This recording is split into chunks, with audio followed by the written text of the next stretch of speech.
And the cars are about to thunder into life here at Croft Circuit for the opening round of the 2024 Tegiwa Club Enduro Championship. They're heading towards the line where the lights go out and the race gets underway. And they head off down to Clervaux Corner. We've got the car of Scott Parkin on the outside line and Joel Oswick on the inside line, and then immediately is Scott Parkin that sweeps around the outside at Clervaux Corner to take the lead of the race. There's the number 8 car, the Gulf Livery Ginetta of Tidmarsh, that started on pole position within Class B as well, so we'll watch out for the class battles as well during the course of this race. But it looks like they're all safely through the first couple of corners. Don't forget Kevin Clark has started from the pit lane in his M3 CSL after being found to be underweight after qualifying, so we'll watch him burn from the stern as the mid-pack heading down towards Tower Corner for the first time. And I think it's already a change for the lead in Class B's, Nick. It looks like Jonathan Packer a few cars ahead, possibly, of the little Ginetta of Matthew Tidmarsh. Two TCR cars side by side in the middle of the Jim Clark S's. That's very brave stuff. And yes, the VW Golf just behind them of Jonathan Packer. And he's got one of the Class A cars for close company as well. So he has put a little bit of distance, I think, between himself and his nearest class rival in the very early stages of this race. But what great straight line performance from the Audi TT of Scott Parkin. That sequential gearbox, I'm sure, helping him drag clear of the BMW on the way into Clervaux. But we'll see how that progresses throughout the race. So there's a thunderous noise coming past the commentary box. There's a wonderful variety of different machines fly by. Scott Parkin's advantage is 1.5 seconds over Joel Oswick, who is starting the number 4 JC Racing machine. Confirmation over the timing line, Jonathan Packer is the new Class B leader, but he is got close company in the form of the 83 of Christopher Nyland, who started his Honda Civic Type R.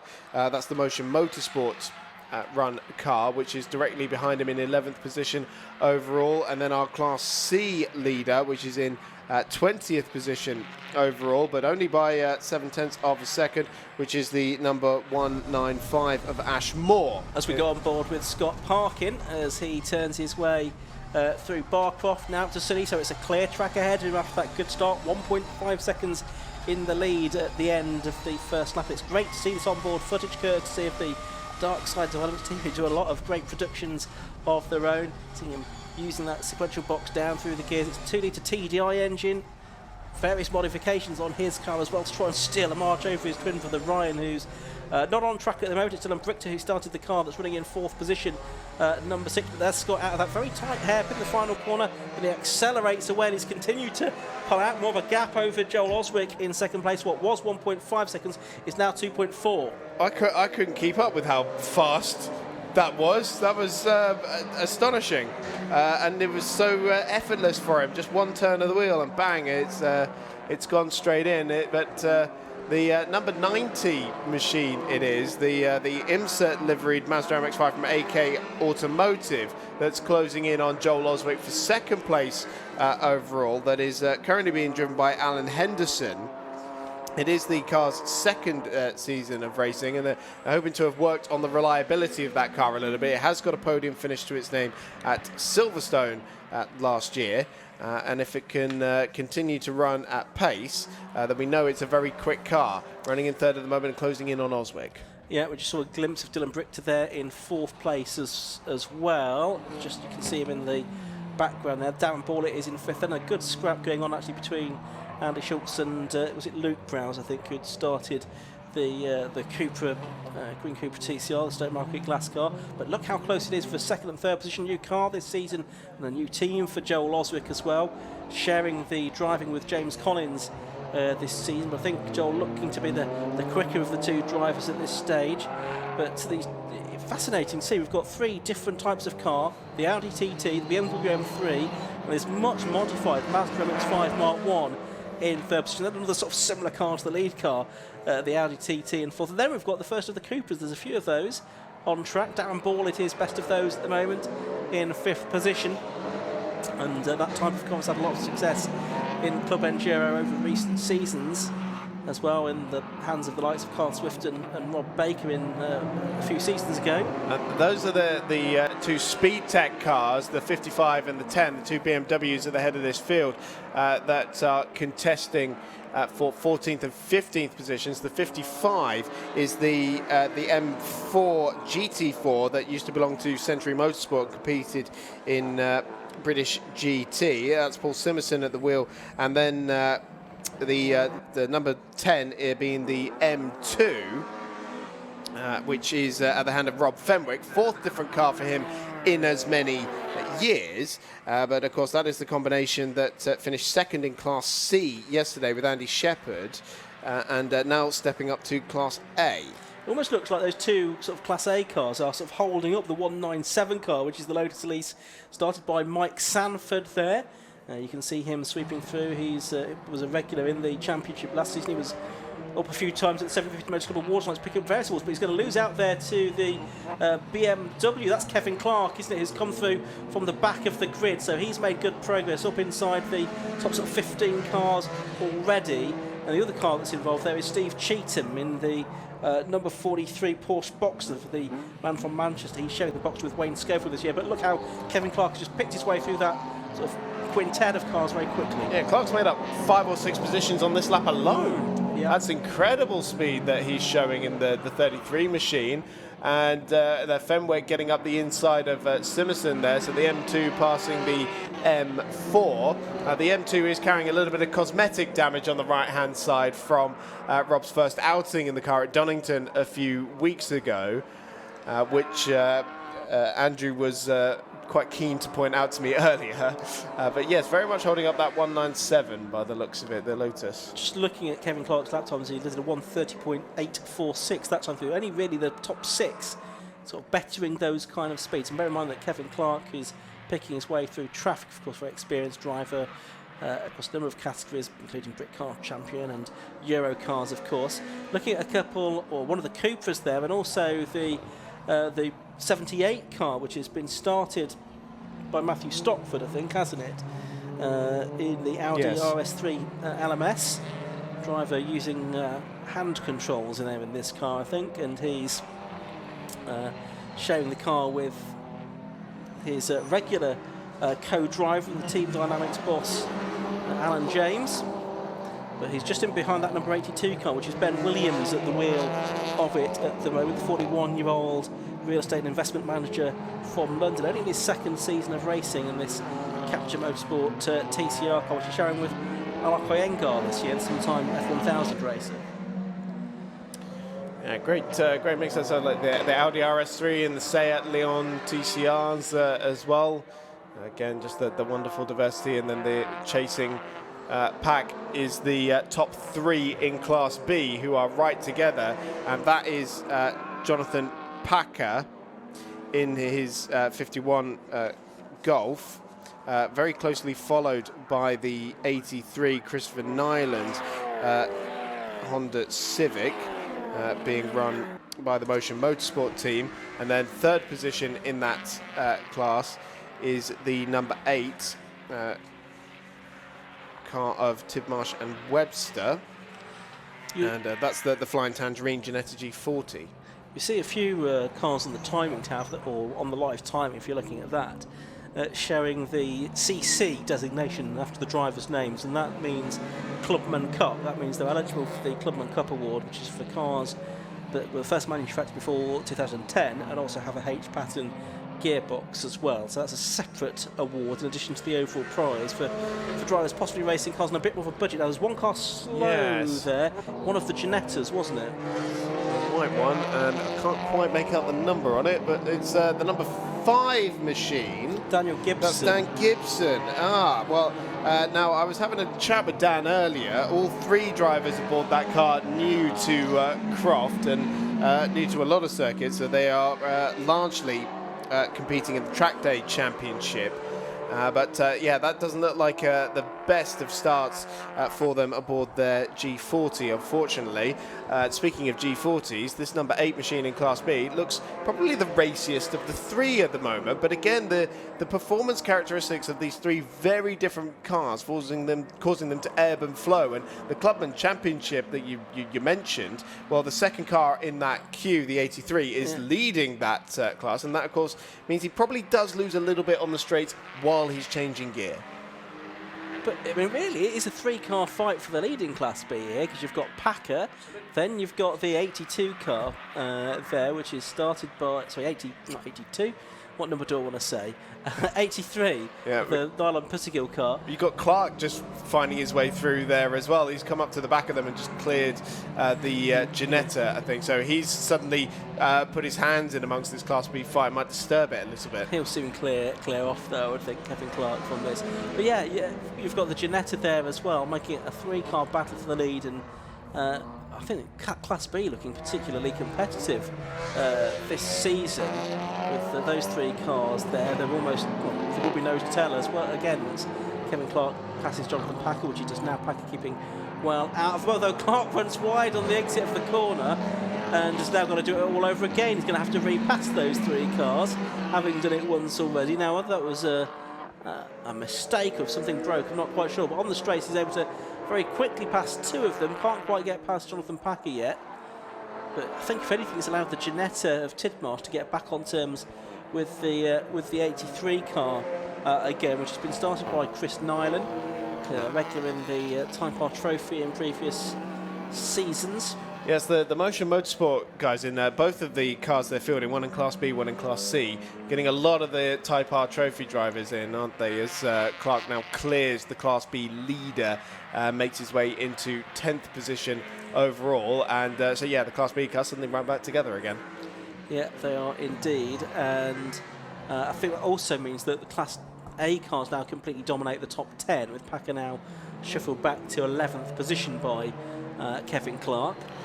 The 197 Lotus Elise, sadly. Now, that was one we saw getting a little bit feisty, but by the looks of it, they are out of the race, sadly, after contact from the 43 machine, Steve Cheatham's Porsche Boxster.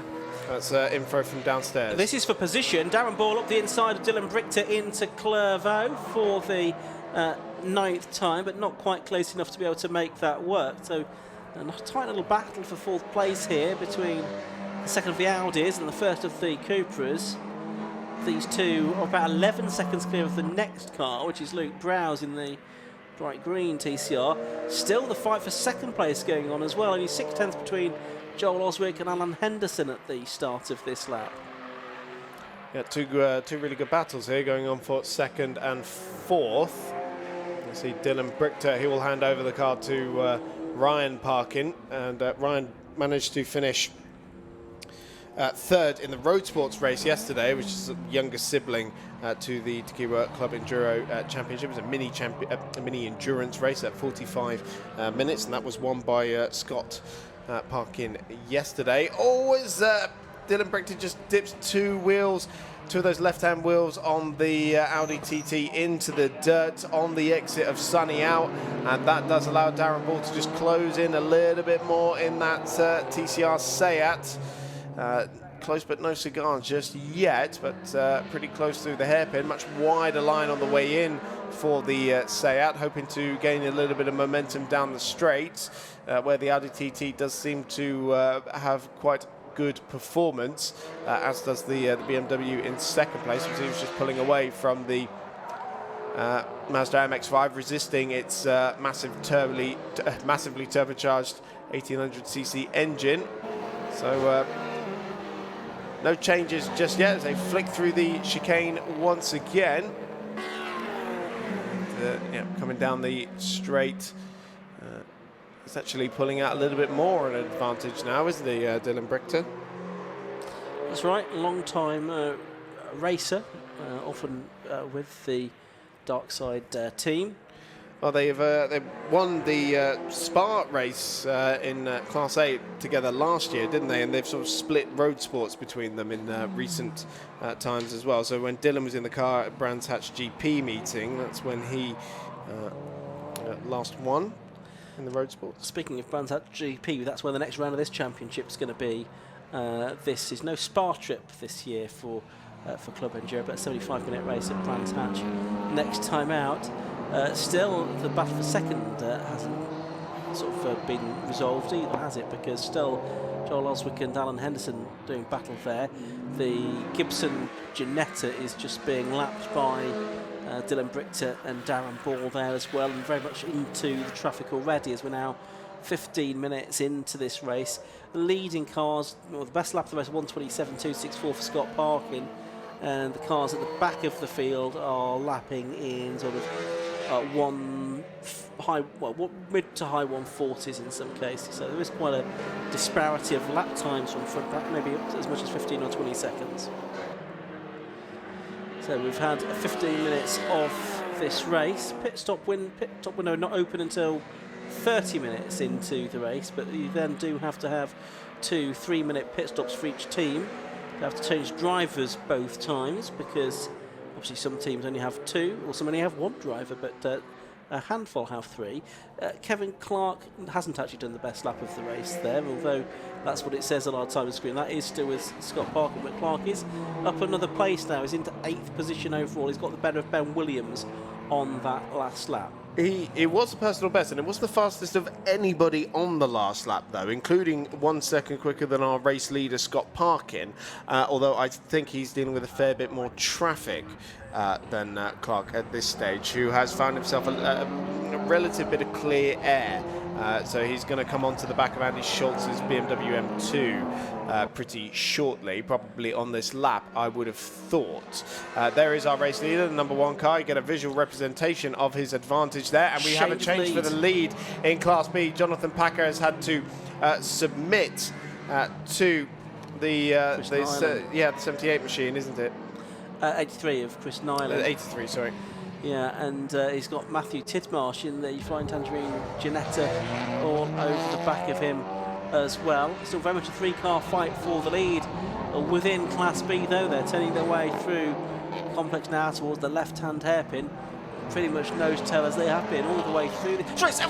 Massively on 2 wheels there was the class leader. I thought for a moment the car was going to roll over. I'm not quite sure how he got quite that much over. He must have just clipped the curb on the exit of the hairpin, but that's cost him. And it has cost him because, well, it's a much more serious issue. The engine has blown up or something has happened there, and Chris Donner is going to have to pull off onto the side of the circuit, and there's a lot of smoke there coming out of the back of that car all of a sudden. Now, whether that was connected with the incident he just had, I don't know. But the class leader, as he was very briefly, is out of the race. Chris Nyland in the number 83 Class B Honda Civic Type R is out of the race. He's pulled off, and as quickly as it appeared, the smoke has disappeared. Amazing. That's a spectacular blow-up, wasn't it? I haven't seen anything quite like that in a while. So our Class B lead has been whittled back down to 2 contenders for now. Jonathan Packer and the number 8 Matthew Tidmarsh's Ginetta G40, who are still going hammer and tongs. Wow, yeah, that could be a contender for the Aim Shop moment of the season, that one, couldn't it? It could. It was certainly had 2 this weekend. Very spectacular. Yeah, Aim Shop, who are supporters of the live stream, are giving an award for the moment of the year, however that may be defined, on any of the live streamed events during the course of the year. We had a good contender at Donington Park where we had Eddie Moyer in the Mazda 7 race have what can only be described as a huge strop after we ended up in the gravel trap at Redgate Corner. So we enjoyed that. So that was an early contender, but we have had others from this weekend, including that dramatic moment, which I think has resulted in quite a bit of fluid possibly being put on the circuit. I did see the slippery surface flag being prepared there by the marshals in the background, but they've actually, they've withdrawn it again, so maybe there wasn't so much fluid. Didn't see any yellows there. Yeah, well, the car's well off the circuit, isn't it? So that's out of the way. Yeah. Anyway, this is still the lead of Class B that's being disputed between number 51, Jonathan Packer, and 8, Matthew Tidmarsh. They're both just outside the top 10 overall. I should tell you that in Class C, it's Lash Moore that's leading the way there. Second is the car number 97, which was started by David Connell, wasn't it? And third within Class C is the Johnny Hayes Paul Subiani BMW, which of course had that damage earlier on. That's Dan Gibson's number 5 machine there. Just caught a glimpse of, which seems to have gotten back up to speed. We saw that moving quite slowly a little bit earlier on, but seems to be going again now. Good to see the 55 car, which we referred to earlier, which is the Speed Tech Motorsport M4 GT4, the X-Century Motorsport car. Paul Simerson, it is the 47-year-old from Leicester, the Ferrari Challenge racer that started this race. Had a nasty accident at Spa last year and he broke his back, but good to see him back to fitness and guiding his co-driver to his race debut as well. What a car it is to make your race debut in. Meanwhile, this battle for second is still going on. Joel Oswick unable to shrug off Alan Henderson. They're making their way through to Sunny. They're on lap 14 of the race now, and they've been pretty much this close all the way through. I don't think Henderson has managed to find a way through yet in that little Mazda MX-5 Mark 1, which is very much modified from standard. It's obviously got a hard top on, which we don't usually see MX-5s have for racing, and it's got the massive ring on the back and the diffuser also at the rear of the car. So lots of work done to modify the aero in particular. Looks more like a Pikes Peak car, doesn't it, than a Mazda MX-5, but a little puff of smoke there. Looked like that came from the exhaust of the BMW rather than the tyre, but I'll tell you, Henderson's going to be able to draw a pretty detailed sketch of the back of that BMW by the end of this race, such as his study of it. Now we have one of the cars in the pit lane before the pit window is open. It's the orange Porsche Boxster by the looks of it. It's at the 76, Michael Downey's car. So that was clearly for some sort of mechanical issue because the pit window has not opened yet. But he's back out on track now. And we can see the rest of the field back with that battle for second place. Still the AK Automotive Mazda chasing the JC Racing BMW.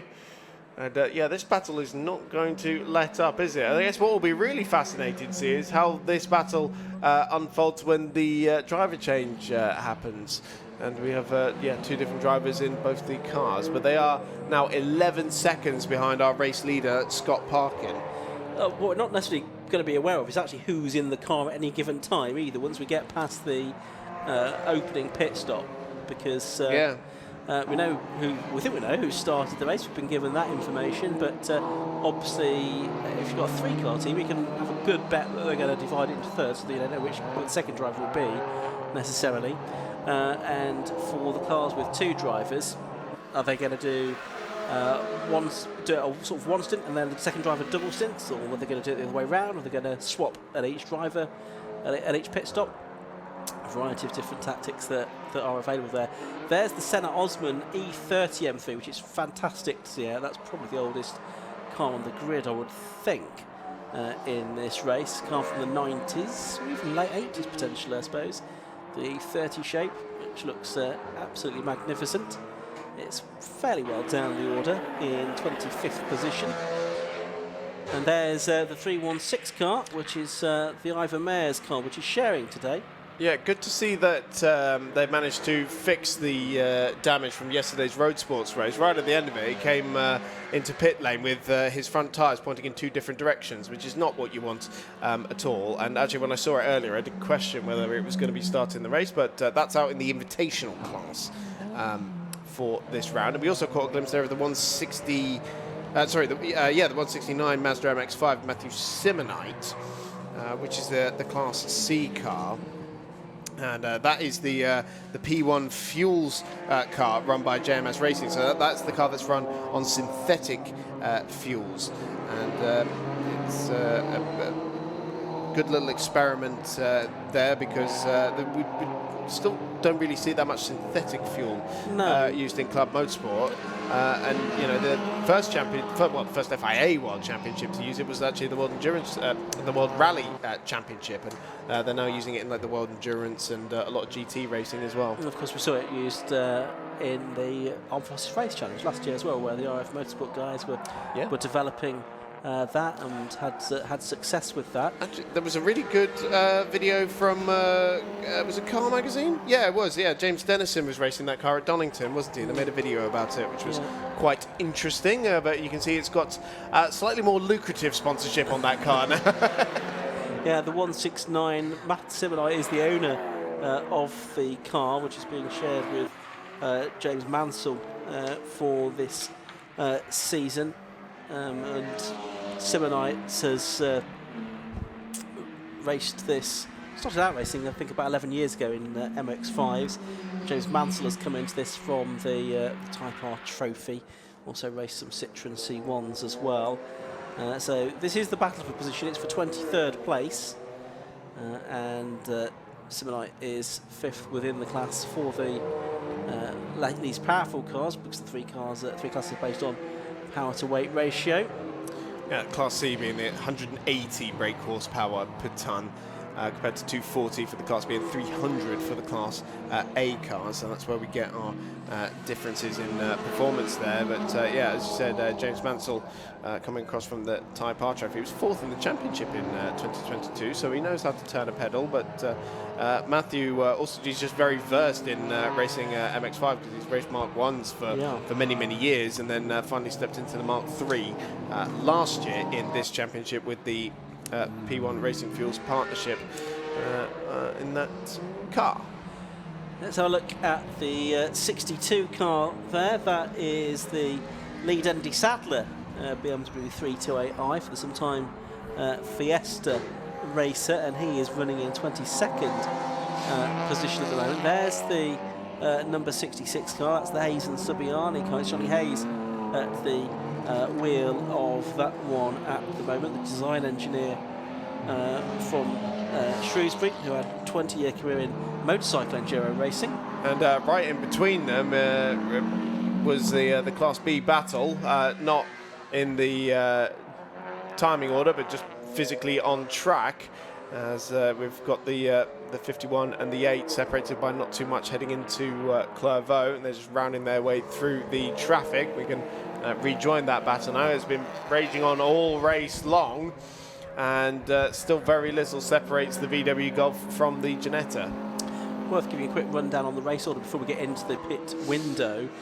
For those of you that are at the circuit and perhaps not looking at the live timing, which is available via the 750 Motor Club website, 750mc.co.uk or tsl-timing.com. It's number 1, Scott Parkin, that leads the way by 10.6 seconds from number 4, Joel Oswick in 2nd place.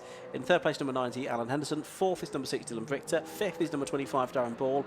In 6th place is number 33, Kevin Clark. In 7th place is number 22, Luke Browse. In 8th place, 82, Ben Williams. 9th is number 69, which is Andy Schultz, and rounding out the top 10 is number 78, which is Matthew Stockford.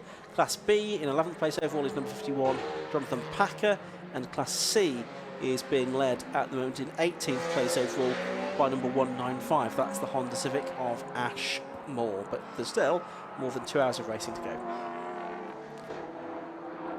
Certainly is. Who's that? That's the 171 heading into Clairvaux, which is the Senna Osman BMW M3 in Class B.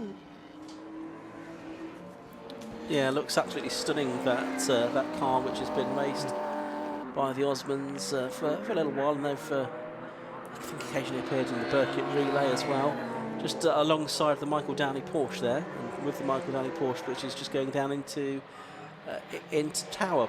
That car, of course, was a pit visitor. Yes, I think it's several laps down. That car. Trying to find it. Yes, it is. It is last. Yeah, 15 laps down. Yeah. Yeah, 15 laps down. 29th and last. Wow, we really did lose some contenders overnight, didn't we? Because we were supposed to have 34. Yeah, we had 32 qualify, I think, and we lost 3 or 4 before the start. Well, 3 before the start of the race, given that we had 29 that started, and we've lost already. Nottingham and Puttergill car, that's blown up, don't think we'll see that again, and also into the pits the Sanford Jude Weston Taylor Lotus as well. I think that's retired, although may get back out of this. Oh, and one car off the circuit there. That's the 97 car of one of the Class C front runners, Dave Connell, in his Mazda MX-5. He was almost taken to the Rallycross circuit there, but he's back on track now. Did lose a place, though, to actually a Class A car of Neil Huggins. So he's not lost any class position. Class C still being led by Ashmore, but he's lost a bit more time. He's about 40 odd seconds behind the class leader within Class C. And there's the Class B battle coming back towards Clermont Corner again. Still nothing separating them, isn't there? Now this is one of the Seats. It's the Browse car, isn't it? Being shared by Luke and Paul, number 22 machine. And it's just making its way through. Very, day-glow green, very easy to spot in amongst the pack. That was the Ivan Megas car making its way through. I think we have had a change for second place because the number 90 has just gone through on the timing order and trying to look for it out the commentary box window. They're coming through Hawthorne and into the chicane now as the pit window is now officially open. But Joel Oswick has lost second position overall to the number 90 of Alan Henderson. There we can see it on screen now. The Mazda is ahead of the BMW. Well, it's taken half an hour, hasn't it, for that to happen? But finally he's gone through, and Oswick's defences have been breached. But that's just as you were saying, the pit stop window is now open. We've got the cars making their way through towards Sully. There is the car of Darren Ball. He's still running in 5th place. He's got about 11 seconds in hand over Kevin Clark, who's been charging his way up the field and is lapping faster than, everybody else at the moment, to be blunt with you. Kevin Clark is currently the fastest man on the circuit. He's not got the fastest lap of the race, despite what the caption says on the screen, but he has... is lapping faster than anybody else at the moment. As into the pits comes our race leader, Scott Parkin. So right at the beginning of the pit window, as soon as he could get ahead into the pit stop, he's decided to do so.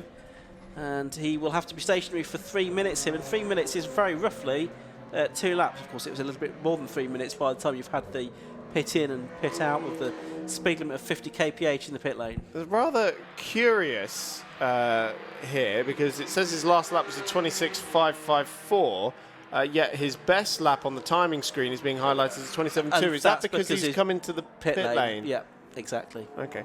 So not quite sure how he's managed to go faster in the pit lane just because of where the timing beacon or timing line is in the pit lane to measure the pit stop. So it's a different thing line that he crosses basically. Still nose to tail in Class B, isn't it? Jonathan Packer and Matthew Tidmarsh. I wonder if either of these will just make a dive for the pits to try and break this scrap up a little bit. They're coming towards the complex down the end of their 21st lap, these two. And Tidmarsh having a look up the inside of Packer into the hairpin. Is he going to get the lead of Class B? A much lower car, of course, than the Golf. Who can probably barely see him out the window. And now side by side, they're going to be pretty much neck and neck as they come across the line this time. Just have a gap. Look at the gap on the screen. It's 0.018 seconds between those two.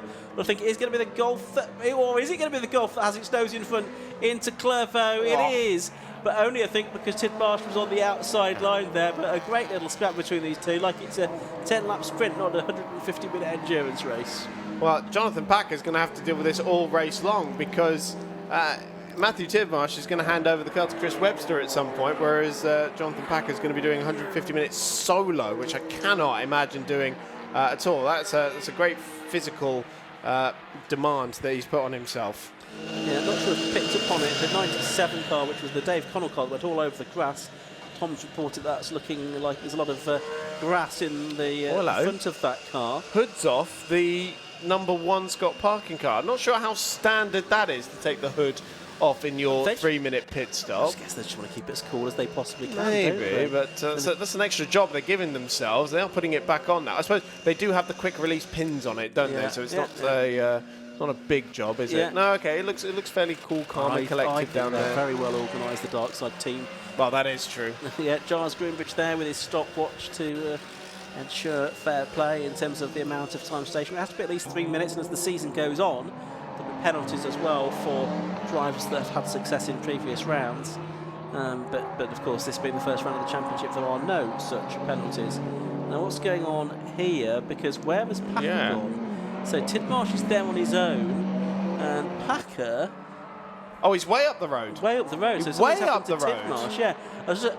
He had a spin in the complex, so just behind our commentary. Well, we were looking at Scott Parkin on the screens, I think. He's had a spin, and that means now that Tidmarsh has had a spin, and it's Parkin now that, not Parkin, Packer, that is well clear in that class. Well, if he did have a spin, then he did it very stealthily, because normally we hear the tyre squeal, don't we? If it's right behind us, the complex. Well, yeah, a bit of a moment there. I can't imagine it was a full spin, because he's only a few seconds behind. But that's definitely broken up the battle. And now that was the second place car putting a lap on the number 10. I mean, they're both Class A cars, but that means that second position is lapped up to 12th position. Overall now, so the Rob Fenwick BMW M2 getting a lap put on it, as well as another one for the Ivan Mares car. Through goes the Speedtech BMW as well for good measure. But that battle for second place that was so long being now a battle for the lead, because Scott Parkin's come in to the pits, but the battle between the 90 and the number 4. That has raged all race long, is looking a bit more stable with 4.4 seconds between them. So the Mazda MX-5 of Alan Henderson leading the way on the timing sheets, but yet to serve its first pit stop, of course. Yep. So we've only really had one of the front runners in so far, which is Scott Parkin. Well, one car, there's only 4 cars that have been into the pit lane at all, and one of them was out of sequence, wasn't it? Yeah, absolutely. So that won't count as one of the official stops. A few more actually just coming in as we say that. There's one that's in the 20 pit lane. That's retired. That's the 20 car. It's Tom Collar. Oh, that's a great shame, because Tom Collar and Nick Selby, of course, teammates who won the low-cost team championship 10 years ago this year, and Tom also had M3 Cup champion. And Tom, I think you can just see him at the side of the car there. It's their series debut as well, isn't it? And the first time either of them have raced since 2019, I think, as well. So not a very happy return there for Tom Collar and Nick Shelby. Yeah, hopefully we'll see them out later in the season. That's a car that's been prepared by Tom, and his dad Alan, and Nick helped a bit as well, I think. But sad that they've not got more than a fifth of the way through this race. That was an Audi TT from Darkside that was parked. Yeah, and I can see the marshals going to it now. I don't know if it's Scott Parkin! Scott Parkin! He's stranded on the side of the circuit. The man that was leading the race before the pit stops. He's struggling to get into a gear now, isn't he? That's what he's trying to do, is wiggling the sequential box. He's managed to... Well, he's found reverse or neutral. Yeah, he's rolling back down, and now we've got a safety car out. And that means, while the safety car is out, you cannot make a mandatory pit stop. Wow. It will not count.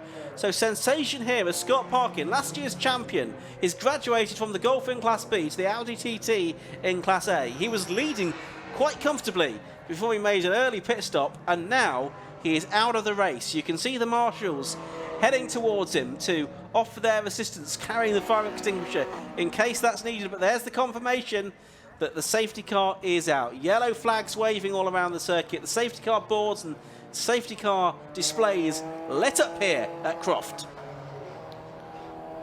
Wow, great drama in the opening hour of this 150-minute Tegiwa Club Enduro Championship race. The Scott Parkin car that has looked absolutely imperious all weekend long through the road sports race, qualifying on the front row of the grid, taking the lead at the first time of asking at Clervaux, and pulling out quite a healthy margin before making its pit stop. And Scott is out of the car, so there is no chance of him getting that car going again. Scott Parkin and the Darkside Developments, that brand new Audi TT, the only difference between one of the major differences is not only the suspension, but that car has a sequential box, which the sister number 6 car does not, and it has backfired on them and bringing to an end quite an incredible run of form for Scott Parkin, going back to his Class B races last year. And a great shame, in particular for Scott, it's a home race in Yorkshire, of course, from Barnsley in South Yorkshire. Here we are in North Yorkshire, up near Darlington. So he'll be disappointed not to be able to finish here and get his title defence off to, well, just about the worst possible start, really, it will be. So safety car out, the Renault Megane safety car will pick up, who has it picked up? It's picked up the Matthew Stockford car, hasn't it? But what they'll probably try and do, only about 4 cars behind it is the race leader, which is Alan Henderson now in the Mazda MX-5. So when it's safe to do so, they'll wave those slower cars through, which include the 2 Class B leaders as well, doesn't it? Jonathan Packer is immediately behind the safety car, and also the Matthew Tidmarsh Ginetta G20 as well, G40 I should say. Safety car, I think, will let those by and pick up Alan Henderson. And there's one car between them as well, which is the 97, the one that went through the grass earlier. So and I was just looking, that's not been into the pits, I don't think, that car, because Tom reported that it was looking a little bit grassy on the front end and therefore may experience some overheating issues, but seemingly it's, so far at least, if it wasn't before at this speed, it might.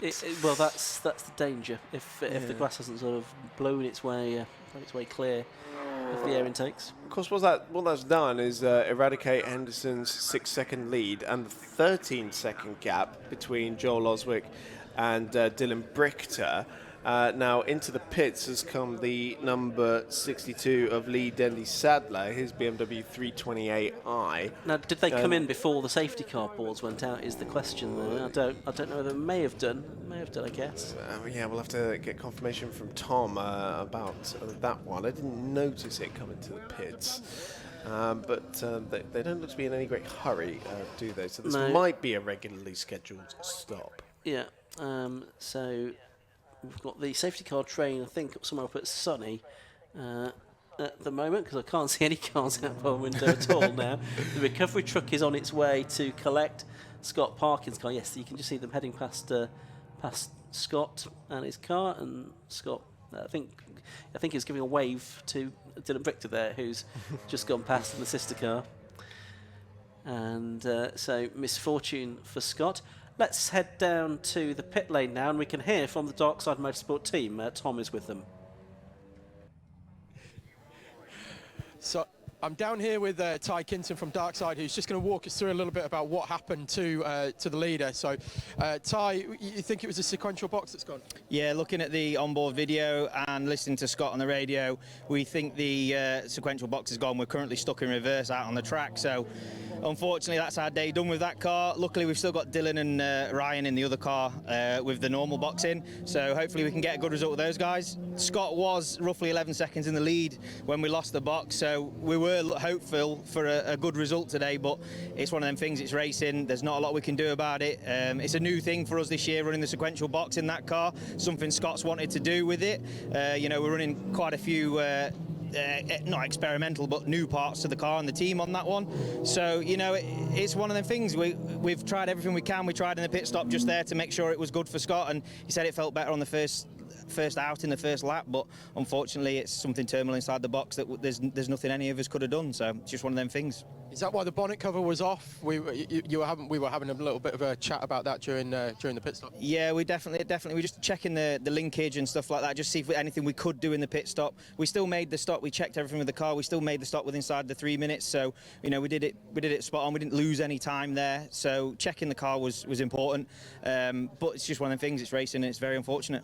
It is, but like you say, you've got one car left in the race now, and also plenty of time still to go in the championship. Yeah, that's right. It's a long season. We all know that, and anything can happen with these races, especially with the longer races today.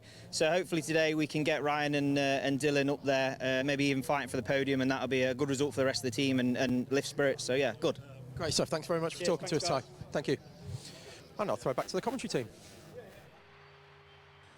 Yeah, so we're behind safety car here at Croft Circuit. We've had just under 3/4 of an hour of this race. The pit window had opened. It's temporarily closed while we have the safety car out, so we're going to take the opportunity for a short break.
Well, we are just going on to the 28th lap of this Tegiwa Club Enduro Championship race, where we've had drama at Croft.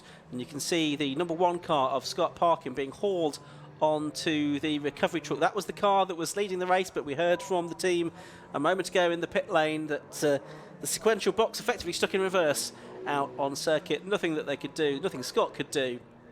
And the reigning champion, who was leading quite comfortably before his pit stop, I'm afraid, out of the race. But the team's still hopeful of a good result for the sister car being driven by Dylan Prichter, and later in the race by Scott's twin, Ryan, as well. So at the moment, it's Alan Henderson leading in car number 90 in the Mazda MX-5. From in second place, number 4, which is Joel Oswick. In third place, it's number 6, Dylan Prichter. Fourth is 25, Darren Ball. Fifth is 33, Kevin Clark. Sixth is the 22 car of Luke Browse. In seventh place, it's number 82, which is Ben Williams. 8th is number 69, Annie Schultz. 9th is number 78, Alan Stockford. And 10th is the Class B leader, number 51, Jonathan Packer. Second place car in Class B, 11th overall, is number 8, Matthew Titmarsh. Third in Class B is now number 43, which is Steve Cheetham in the Porsche, I should say.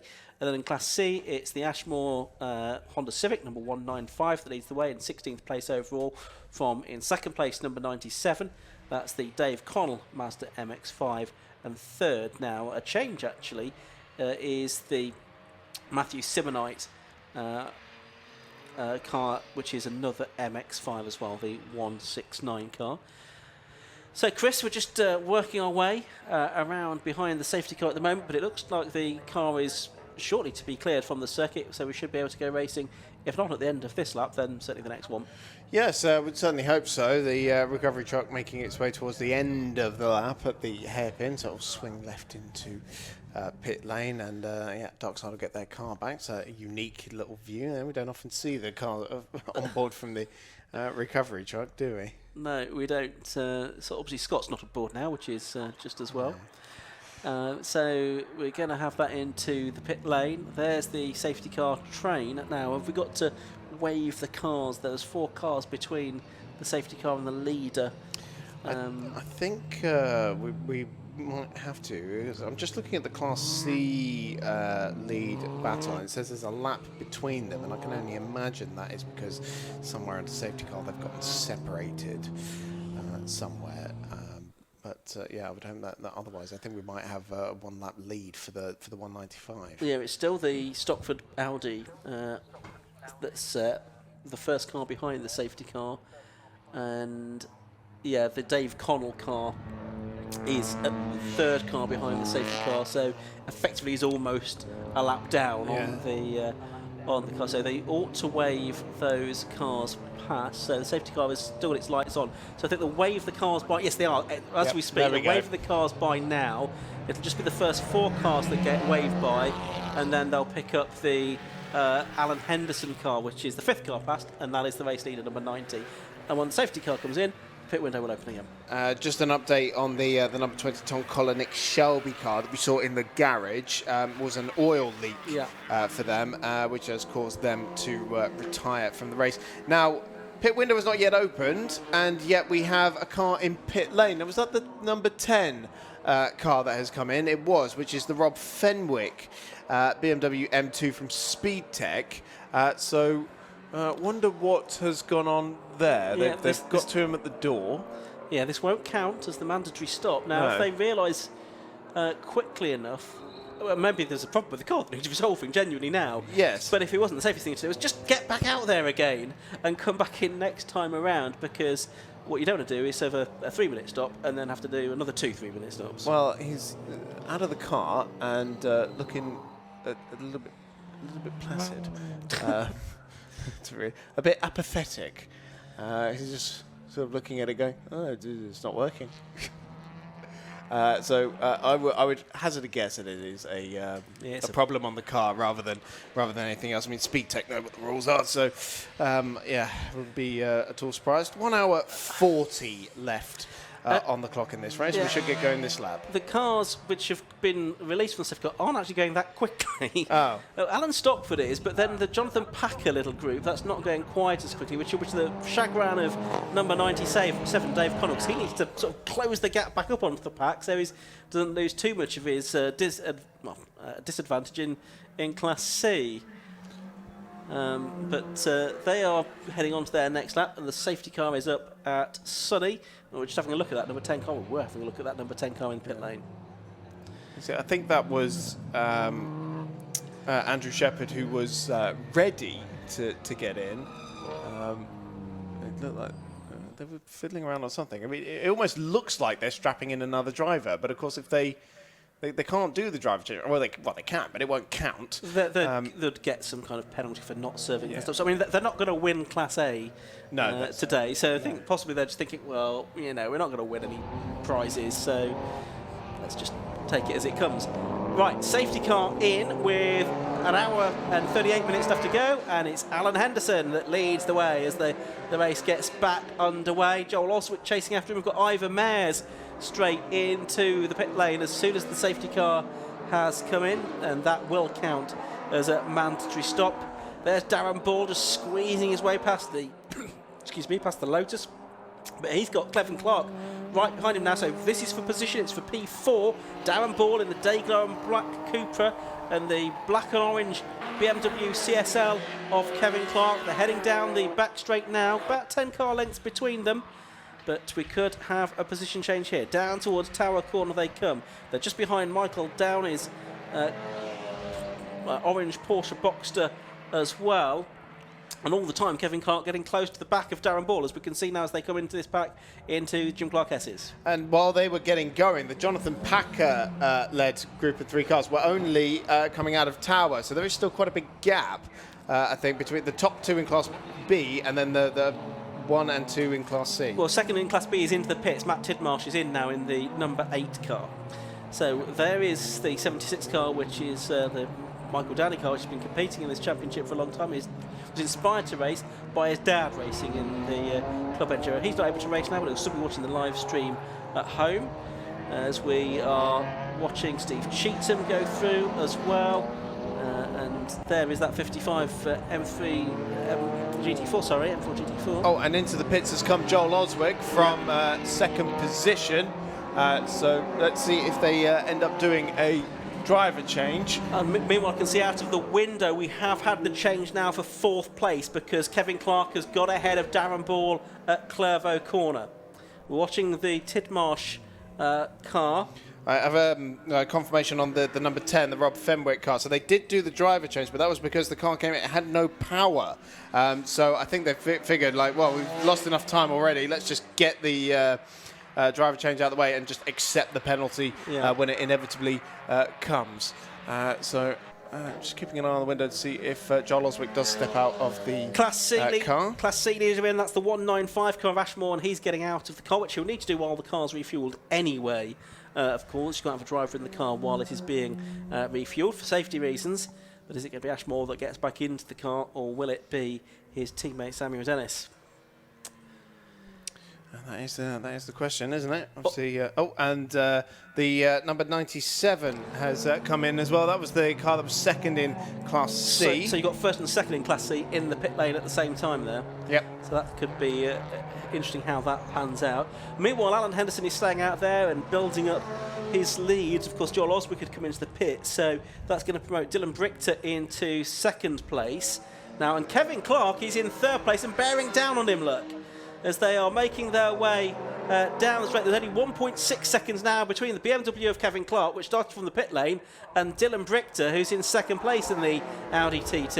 I don't know what Kevin Clark had for breakfast this morning, but it certainly fueled him up. He's only 8 seconds off the lead. Now, that safety car's done wonders for him, actually, hasn't it? As we got the 119 Audi TT into the pits. That's Bobby Trundley. Yes, that's the Team Brit supported car, isn't it? I have more notes on that. Yeah, Bobby Trundley, Sandro Ballesteros, the two drivers of that car. It's the Racing with Autism Audi TT supported by Team Brit. That was the name of it that I was looking for. There's actually a BBC news article about those two and their racing ambitions. So that was 78 just going through picture, and Class B leader Jonathan Packer. And this is for second position now, with Kevin Clark right on the back of Dylan Brichter, getting a fantastic run out of Sunny out and to the outside of the complex. He's just going to drive straight around the outside of an Audi TT. He is! What a sensational move by Kevin Clark, who now takes second position in this race. Oh, Brichter, I thought, was going to have a little look up the inside of the hairpin there, but this is a great driving by Kevin Clark's. In the number 33, that BMW M3 CSL, absolutely lightning fast, 9 seconds behind our leader Alan Henderson now, and I'm going to keep a close eye on those lap times. Clark obviously was putting a move on in there, but he was a second slower than our race leader. Let's see what he can do in clean air. Yeah, absolutely right. Kevin Clark, lots of experience. Well, so it was sort of about 30 years ago, he was racing the Eurocar V6s and Eurocar V8s. And they were very much a highlight of the UK national racing scene, but he's been racing endurance racing and including the British Endurance Championship Brit car for a long time. He's just putting a lap there on the Matt Tidmarsh, Chris Webster Flying Tangerine Ginetta G40, which was earlier in second place in Class B, but has made a pit stop now. And yeah, he's just signalling to Dylan Brichter to, pass me on the right-hand side there. Knows that the Audi TT is much quicker. There's no sense in trying to delay these quicker cars as they're coming through. Let's head down to the pit lane now. Tom Butterworth is there. We'll find out who he's got to talk to. Rob Fennick, I'm down in the pit lane with driver of the number 10, just come in with the issue. Just walk us through what's happened. Just seems to be losing power. It's like some fuel issue or some sort like that, but seems to be struggling with power. We were absolutely flying until the safety car came out. We were cruising behind the safety car, and then suddenly just, I don't know, it just started losing power. We had to come in. Of course, it's not one of our mandatory pit stops either, because behind the safety car, so we've had to come in anyway. But we've come back in. There's plenty of fuel in it. It's not as if it's, we haven't got enough fuel. It just seems to be some technical problem. But he's gone back out, and he seems to have regained power again now. So we're back out and trying to make up for lost time. Well, he's still circling round, so it can't be too bad, I would hope. Maybe just an intermittent issue, but like you say, that's going to cost you an extra 3 minutes. Yeah, exactly. There's nothing we could do about that. There was no chance to stay out. It'd gone into sort of limp-mode mode, so, it was absolutely pointless staying out, so we had to come in and get the lads to look at it, and he's back out and hopefully underway, and we'll go again. Just have to make up 3 minutes. Yeah, great stuff. You've done you've called IT and turned it all off and turned it back on again. Yeah, exactly that. Yeah. That's about the state of my IT requirement. Go say that. Great stuff, Rob. Thanks very much for talking to us. I really appreciate that. Thank you. So we'll see how the number 10 goes for the rest of the race. Hopefully they can make up their 3 minutes. Back to Ian and Chris. Thanks very much, Tom. Down there in pit lane. Well, we're in this sort of middle phase of the race, but it's quite hard to read because we've got some drivers that have made one stop. So that's probably 2/3 of them now. Some that have yet to stop, but of course, drivers will also have a second stop to make, and they have to do that before the final 15 minutes of the race. It's still an hour and a quarter before we reach that point. There's the 195 car that's back out on circuit. That was the car that was leading in Class C, but it's now made its stop. It's still actually second in Class C, though, such was, I think, its advantage over everybody else. That's the Sam Dennis and Ash Mork. I'm not sure which driver it is aboard that now, the Motion Motorsport prepared car, but it's still running strongly by the looks of it. Again, the Type R trophy racers aboard that car, a pair of them. And I was talking to Sam Dennis earlier. He was telling me about his medieval reenactment that he does, and how part of the livery on that car is very much inspired by what he does there. And when he's not doing that, he's a driving instructor. Okay. My mind immediately went to ARDS rather than on the mirror signal maneuver kind of driving. Okay. I suppose if there's any sort of on-track incident that involves Sam Dennis, you're going to have to watch out. You're going to have some kind of medieval weapon hurled at you at the paddock. But I think MSUK's Race with Respect rules do have something to say about using medieval reenactment weapons. I can't remember if they added that into the technical regs for this year. It wouldn't have been one to have thought of. Now, the GT4 BMW here, the 55, getting its elbows out against the is it the 23? I think that was the TCR. Just hearing, sorry Chris, that there's going to be a penalty for the number 8 car, which is the Tidmarsh and Webster Janetta, one of the Class B front runners. We don't know what that's for as yet, but it could well be a pit stop infringement, possibly. We'll see if we can get any more details on that. There's nothing on our screens at the moment to tell us about that. We'll see if we can find anything out. Okay, just for context, that was the 82 Seat putting a lap on the GT4 BMW. The GT4 got Paul Simerton in 10th position overall at the moment, whereas the Seat in 6th position. And there's the leader in the pits, Alan Henderson's car, the number 90 AK Motorsport Mazda MX-5 is being refueled at the moment. It's the car that is shared, that's number 90 car, with Daniel Irving.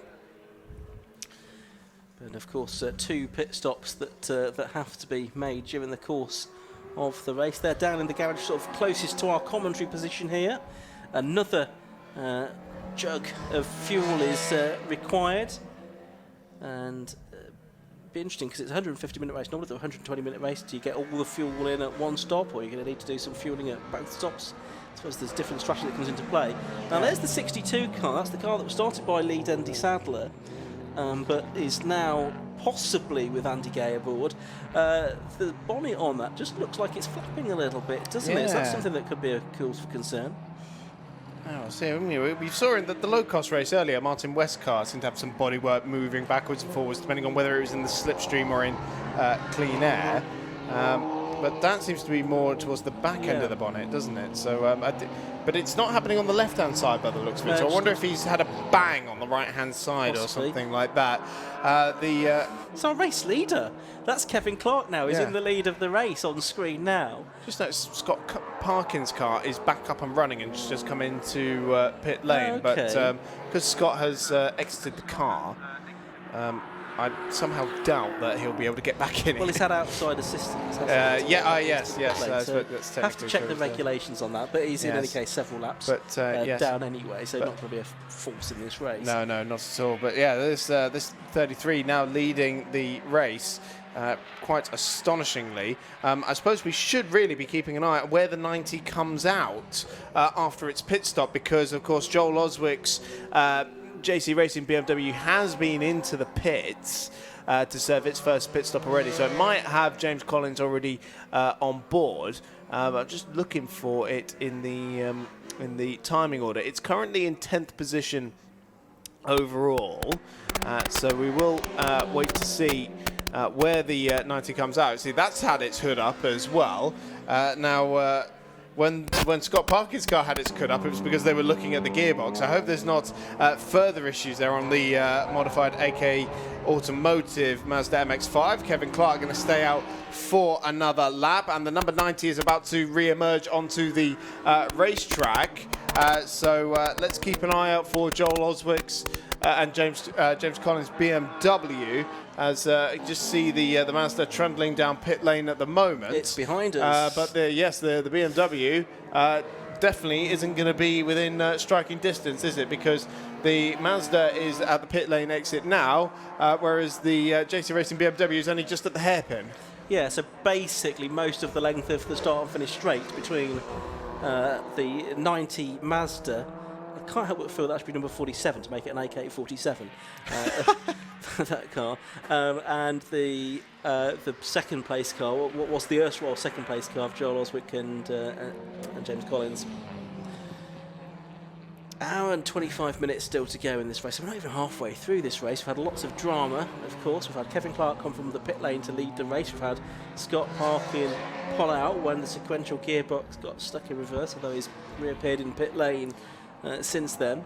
It's been it's been very enjoyable. We've got the sister dark side Audi TT currently in second position at 6.8 seconds behind this car, and we've got Tom downstairs. Who have you got for us, Tom?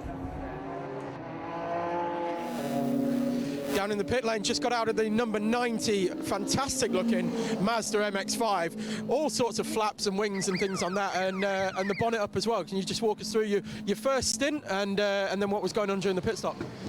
Yeah, it was okay in the first stint. Just sat behind that BMW there, and he started to look like he was struggling with his tyres, coming through like sunny in, sunny out and complex. And we caught some back markers and managed to just get up the inside there at the hairpin. And I managed to get a little bit of a gap in the safety car. There was a car between us and him on the restart, so I managed to go away again, which is nice. Yeah, not much else happened. Really, it's a shame for the dark side car to fail because he was flying at the start. Really impressive. So with the bonnet up and things, was that just a transponder change or what was going on? Yeah, I think the transponder seems to be intermittent or something, so they've asked me to put another transponder on there, so I don't know. I was out there. So nothing major, nothing to worry about? No, nothing untoward as of yet. We've got a couple of vibrations, but I think it's just tyres out of balance now and stuff like that, so... Okay, will you change tyres on the second stop? No, I don't think so. I mean, tyre wear's fine. I think it's probably just a tyre turned on the rim or something. Just a little bit of a vibration, but everything feels okay, so we'll be fine. Great stuff. Thank you very much for talking to us, Alan. Into the second hour of the race now, so yeah, hearing about the transponder change on the number 90, and of course confirmation that Irving is now at the wheel of the AK Automotive Mazda MX-5, which is currently in 8th position, but is the actually the second car. So of the cars that have been into pit lane, the leading car is the number 25 of Darren Ball, which is, oh, well, actually, that is currently in pit lane, I should say. So we'll see in a few minutes whether that is going to be the top car. Clark has come into pit lane now. Kevin Clark, who was just leading this race, having started from the pit lane. So that promotes the number 6 Darkside Developments Audi TT into the overall lead of the race, yet to serve its stop, of course. Dylan Brichter on board that car. Of course, the Class A winners from Spa last year, and Dylan and Ryan Parkin splitting the honours for the road sports races. It was Ryan aboard the car yesterday when it finished third overall. Dylan last year winning at Brands Hatch GP, Ryan winning at Brands Hatch Indy, and also finishing third at Snetterton last year. But of course, Ryan now carrying the Parkin name of Darkside Developments as the number 78 car's just rolled past me into pit lane as well, which is the Matthew Stockford Audi RS3, which I believe is making its first stop of the race as well. But yes, we'll keep a close eye on where Darren Ball and indeed Kevin Clark fall out in the mix of the. And I've just got word in my ear that Scott Parkin's number 1 car has rejoined the race. There it is. So wow, that's quite surprising to see. I mean, obviously it had outside assistance, but clearly they're allowed to rejoin the race. And frankly, it's amazing that they've got it going again, considering that car was stuck in reverse gear half an hour ago. Yep, it's a really bit of an extended test session now, isn't it, for this car, to see if they've managed to resolve the issue against Parley. But yeah, there'll be not a lot to play for. We just need to check if they would be eligible to be classified or not. Well, should we see how many laps down they are? They are 18 laps down on race leader Dylan Brichter. Of course, we do have Kevin Clark into the pits. Actually, I'm wondering if it's already emerged. I can't quite tell if there's a BMW M3 shaped wing poking out the back there, if that's just some appendage on the building. It's not saying that it's currently in pit lane according to our timing screen, so we'll see where it's emerged relative to the number 90 AK Automotive Mazda MX-5 of Daniel Irving, who is now aboard that car. And confirmation as well, they changed the transponder. That's why the hood up was in the pit stop, because it's been we've had several messages about from race control about that, and we might have seen it dipping in and out of the timing tower, but they have now changed it aboard that car during that first pit stop. Yep, so 80 minutes left. We're nearly halfway through this race now. Kevin Clark, you can see, is just coming out of the the pit lane, just ahead actually of the number 4 car, the Joel Oswald James Collins car. And yeah, those two effectively are together on track for position. 2 laps behind the leading car at the moment. We've just seen the sister TT of Scott parking, the Dylan Victor Ryan parking car, which is still yet to make its stop. Only the first 4 cars on the timing tab yet to make their stop. That's the Dylan Brichter car, it's the Luke Browers car, the Ben Williams car, and Jonathan Packer, who leads in Class B. They're the only drivers that have yet to make a stop of any one of great significance. There are 1 or 2 just right to the back of that. I think one of them is a retirement, and the other is Michael Downey, who in any case is a long way down because he was a very early pit stopper in the race. 2 BMWs there getting together through the complex that time. The second of them is the number 55 car, which is the M4 GT4 for Simerson and Stanton.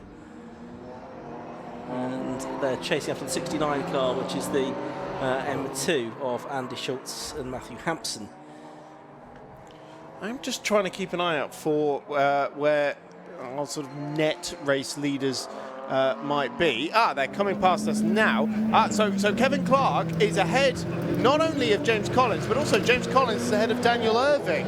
So that's quite a significant change. They're coming out of the hairpin now as we see the Audi RS3 making its way out of pit lane, but they're just coming down the straight. So you see the Mazda is going to be the third of the sort of leading cars, and yeah, of the cars that have made their stop, Kevin Clark is the leader of them from James Collins and then Daniel Irving.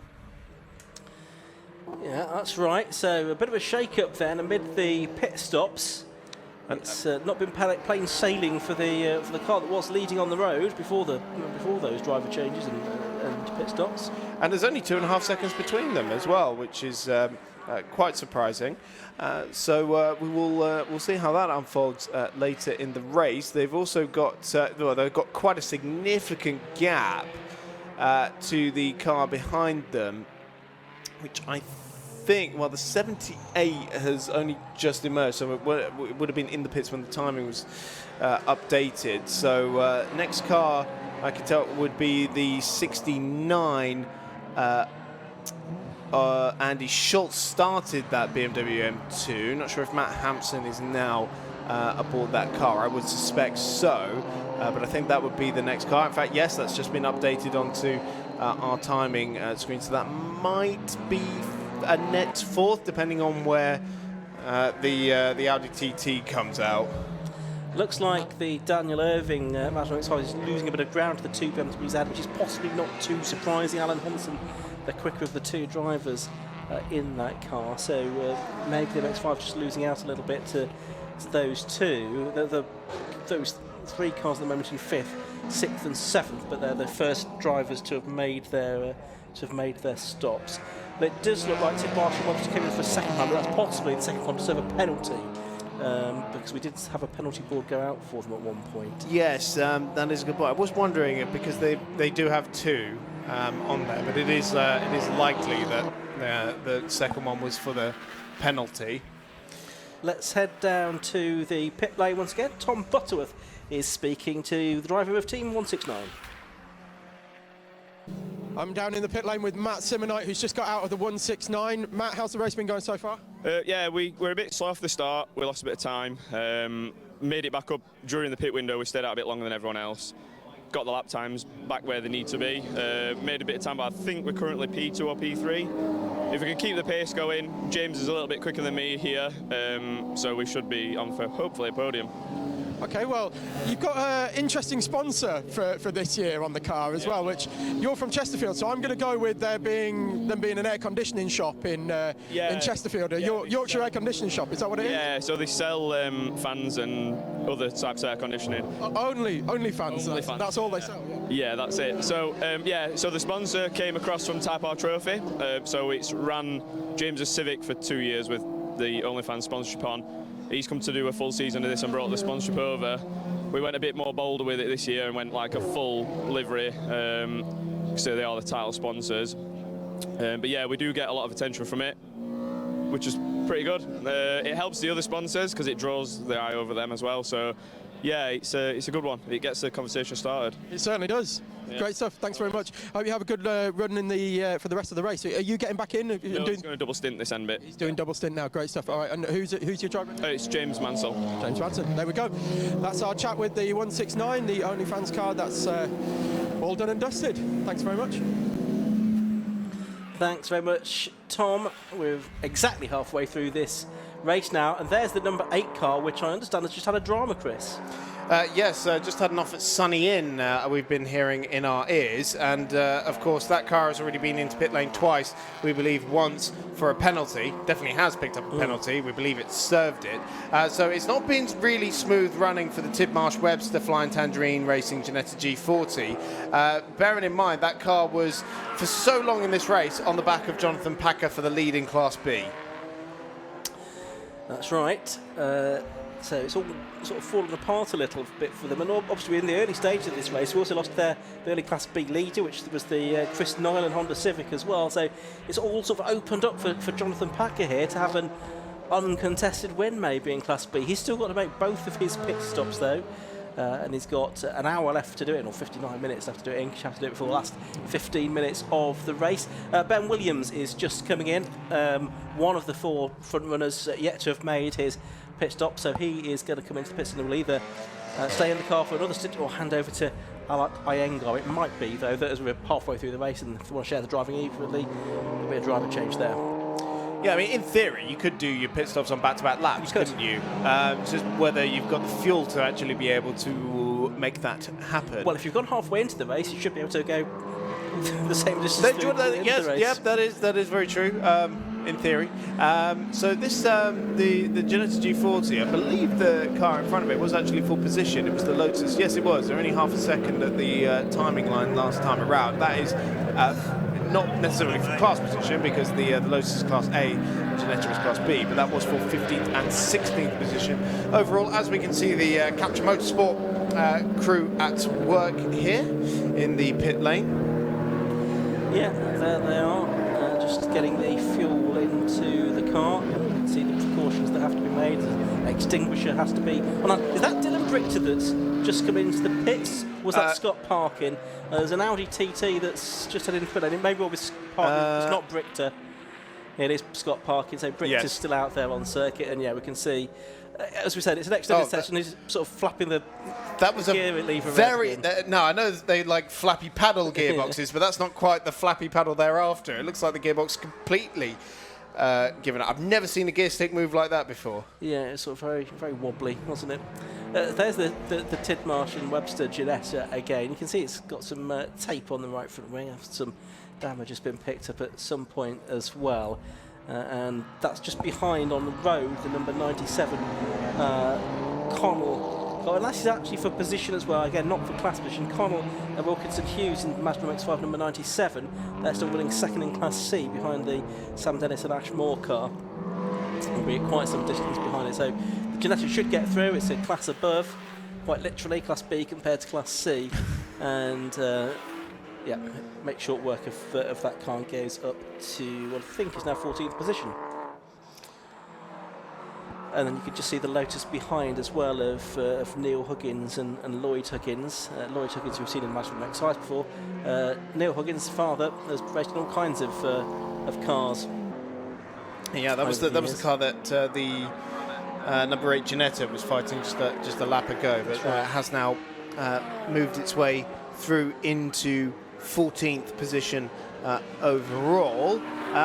But actually, despite the problems, still running third in class. Yeah. And 42 seconds behind the Cheetham Schofield Porsche Boxer that is second in class. And the next car up the road for position as well. As into the pits comes the number 90 Mazda MX-5 for its second stop. No. But it is moving a little more slowly than I would have expected. When we heard from Alan Henderson, did they give a hint as to who's going to drive the last stint there? I missed that interview. I don't think they did. I know No. it's Daniel Irving at the wheel of the car at the moment. I but wondered if he was going to do a middle stint and Henderson was going to get it Well, at the end. Alan's- It's just this is not scheduled. I can see Alan from the commentary box window assessing the car, but he isn't race ready. He hasn't got his helmet on or anything. It looks like our camera guy's there, so we might get the pictures very shortly. But this does not look scheduled for the AK Automotive team. It doesn't. Meanwhile, looking at Jonathan Packer, who still leads in Class B on screen. I was actually up to third overall. There is the work going on. The screwdriver does That's not the transponder, is it? Which is the one thing they changed on the pit stop. So it looks like a more serious issue that has caused the hood to go up. Good route around to fix the problem. I hope either Daniel will take this car to the end of the race, or maybe Alan will get ready and get aboard it, because they may as well do their second stop now, as is the JC Racing BMW E46 of James Collins and Joel Oswick, which has come in for its second stop.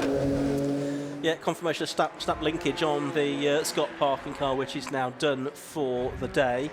We'll see if we can figure out who's getting into car number 4 then, or if there is a change for that car for the final stint, whether it's going to be Joel Oswick or James Collins in for the final stint. Daniel Irving about to head back out onto the track, so whatever issue there was under the hood of that Mazda MX-5, it looks like they hope they resolved it, and it is definitely Daniel Irving still aboard that car. It is, but it wasn't a 3-minute stop, so they're going to have to make another one. You've done very well if you've managed to time that, because I lost complete track of time. I don't think that was 3 minutes. Well, they may as well have kept it in there, surely. It felt like less than 3 to me anyway. Well, okay, we'll see. Right, if it was like bang on 3 minutes. Let's see if we can work out who's going to be in this car for the final stint. Well, there's a driver change happening, that's for sure. We didn't know who was in. No refueling going on. We'll see if Tom, hopefully, he'll be able to find out who it is going to be in that car for the final stint. If he can get down there to the green members of you. Camera crew down there, so Tom's probably not too far away. Can't recognise the drivers from the build, unfortunately. For the side profiles, I mean, I was speaking to them earlier. That might have been James on the right-hand side. I was James Collins in the car. Right, so it's Joel Oswick now. So it is Joel Oswick now, I would have thought. For the final stint in this race. Yes, that's yeah, I can almost hear his Scottish tones through the cameraman. That sounds right then. So just over an hour to go. It's going to be John Oswick back in the car for the final stint. And 68 minutes to go. Of course, it's a 3-minute stop they need to make, so there's a little bit of time to play with. This is fascinating to me, and it really is how they coordinate and work to time. Do you think they rehearse this? Do you think they're... I think they should. Yeah. But let me tell you, I've worked with professional race teams who haven't practiced their pit stops and then are suddenly surprised when their pit stop is 1 minute and 30 seconds longer than everyone else's. Yeah, what went on there, guys? Yeah, we didn't really think it through before we started. So they didn't rehearse it. Not quite at all. So, we're still waiting for our race-leading Audi TT to come into the pits. Jonathan Packer is now in pit lane from the Class B lead and third overall. This is his first stop, so we are just left with the top two, which is Dylan Brichter Audi and the Luke and Paul Browse set Leon number 22, which is Luke Browse just come in. Lane.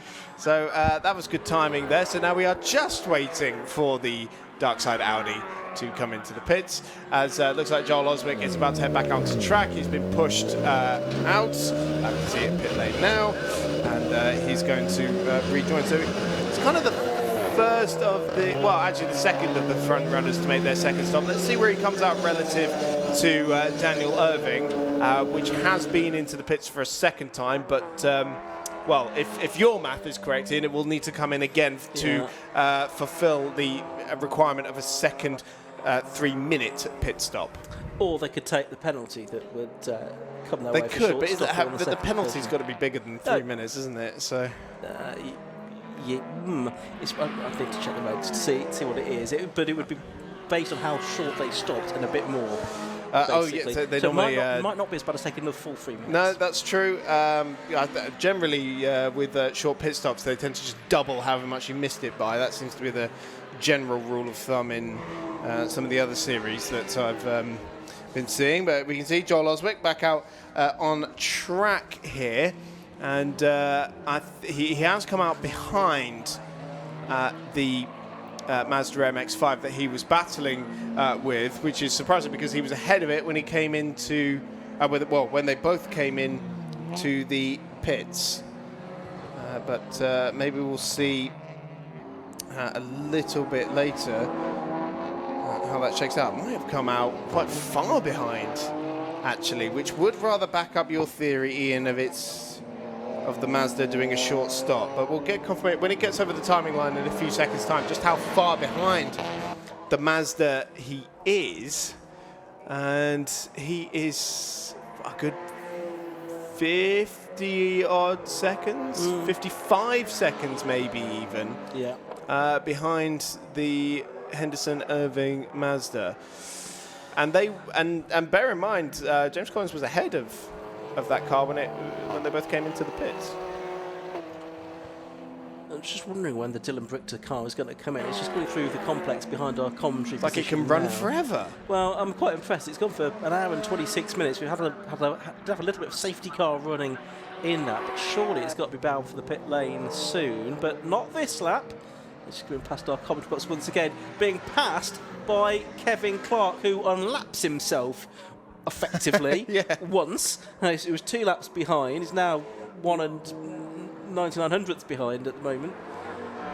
But of course has made a stop, one of his 2 mandatory stops already. And then the 30 car, you can see Neon Huggins going through the ex-Proton Coupe Cup competitor when there was a Proton one-make championship briefly a couple of decades or so ago. So coming up to the final hour of this race very shortly. The way it is panning out at the moment is we're actually still waiting to see where the Browse car comes out in relation to everything. And it's like it knows I'm talking about it. It's the second time that managed to have that car come out when I mentioned it. By the medium of mime, I think that Tom Butterworth has managed to convey that it's raining. I think that's what it was saying. Okay. Yes, there are rain spots on the commentary box window. Not many of them, granted, a few, but they are there. Very light, thin smatterings against the glass. And well, I'll tell you what, this has been a threat all weekend long. I've seen about 20 different weather reports for this weekend. Some of them included rain. Some of them said it was going to be dry all the way through. Some of them said it was going to be an absolute washout. It doesn't feel, looking at the skies, like this is going to be very much rain. No, it's overcast, don't get me wrong, but they don't look like the most ominous clouds I've ever seen. And we actually could see it on the camera there. That was a visible. Into the pits has come the number 6 Audi TT, our race leader, finally, after an hour and a half almost of running, has come in to make his first stop.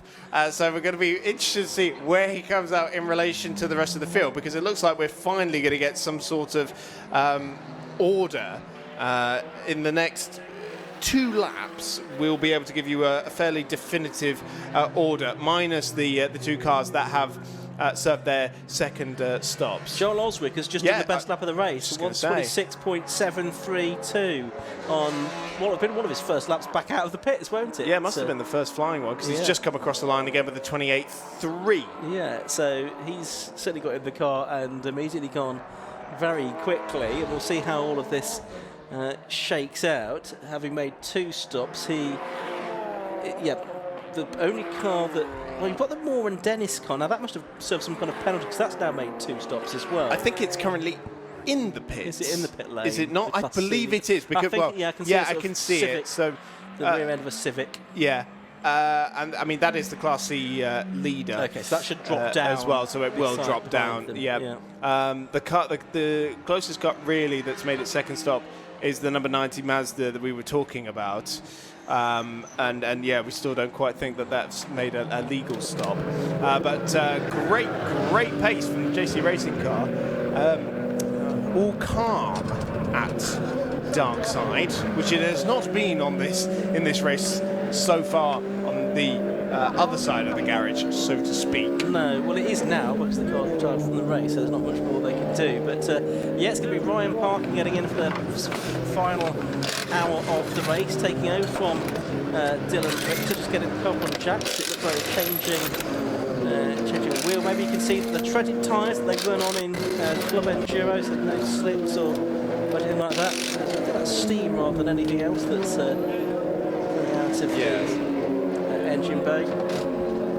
Must be so annoying trying to change tyre while the car is moving up on the jacks, because they don't go up evenly. It goes up one side, then the other. But that'll be Ryan Parkin getting aboard the car now. Scott's twin brother. He's got to carry the family honours now in that car. And we were talking about this in qualifying. The number 6 car is slightly less sophisticated than the number 1. It's got a normal H pattern gearbox rather than the sequential one, and different suspension. They seem to be preferring the suspension, the Olin suspension that's on the number 1. Just trying to work it out. As the 90 car comes in for a third stop. Now, is this going to be another issue? They're getting the refueling kits out now, so it looks like this is a scheduled stop this time. Wow. There's the 195 car, the Sam Dennis and Ash Royal car, the was leading Class C. They're completing their second pit stop. They seem to be in there for a while now, don't they? They should be back out on their way very soon, one would think. Just think, for this number 90 car, I mean, reliability was its Achilles heel last year, wasn't it? It was very fast, and it seems like it's struck once again, because they've had podium contending pace all day, but that extra trip to the pits might have just cost them dearly. Yeah, possibly so. So it looks like they're getting ready to push the 195 car out just as soon as, they've had the signal, 3 minutes is up. Yep. And we can get the car back into this. I was just about to muse, if you're Ryan Parkin, and you're going to hopefully, bring the car home with a successful result, and you're clearly going to beat your brother, your twin brother, because he's retired, but you're also the co-director of Dark Side Developments. Do you feel happy that you've sort of had a good result, or do you feel sad for your brother that he's not had such a good result? And then you think, it's championship points, isn't it? Well, yes, that is true. I'd be aware that my rival has had an issue, but I don't know. I kind of also just acknowledge the performance differences between the two cars. Yes, absolutely. Quite a hefty update from Tom in the pit lane, who reports that there are still drops of rain in the pit lane. Doesn't seem to be causing too much trouble out on the track at the moment, but also reports that the number 25 car, Darren Ball's at Cupra, which was running inside the top 10 if memory serves me correctly. But that car has had to retire because something has punctured the radiator and it's lost water pressure as a result. So some bit of debris or maybe a bit of gravel or something, some sort of detritus that's been brought onto the track and into the path of that number 25 car has caused Darren Ball to retire from the race. Great shame for him. Yeah, absolutely right. Oh, an issue! Michael Downey and Johnny Hayes and Paul Cipriani seem to have fallen over one another at the complex there. Michael Downey in the orange box is still stranded on the grass there. Hayes and Cipriani, BMW, that's just got going again, and so too now is the number 76 car of Downey as well. So, often a bit of mud on the track. The circuit now clear again, but that's unusual to see something like that happen in the Tegiwa Club Enduro Championship. Whether there was any contact or not, I suspect there might have been a little bit. I'm not quite sure. Well, that's Michael Downey's day going from bad to worse, because he was already plumb last of the runners we still had, has now had contact with the Cipriani car and coming into pit lane as well. That is probably for its second stop. It might just get that one out of the way now. So we still have the Audi into pit lane, by the way, but it has fallen into third position, which means that Kevin Clark is back in the lead of the race. It does feel like a long stop for Dylan Richter. It feels like a very long stop now, doesn't it? But my sense of time might not be too fantastic, because I also thought that the Mazda pit stop was fine earlier as well. But yeah, hopefully it's not issues on both Dark Side development cars. That would be quite a disappointment. Jonathan Packer has also emerged in 4th position overall now, and is on the back of the Schultz-Hampson BMW M2 number 69 car for potentially spot on the overall podium. Yeah. And lapping very similarly at the moment. There's Kevin Clark on screen now in the number 33 car, so he is the leader at the moment. Let's just give a quick rundown on the order. I'll see how many stops people have made. 33 Kevin Clark leads, he's made 1 stop. 22 Luke and Paul Browers are second, having made 1 stop. Third 69 Andy Schultz, Matthew Hampson, they've made 1 stop. Fourth is number 51 Jonathan Packer, leads Class B, 1 stop.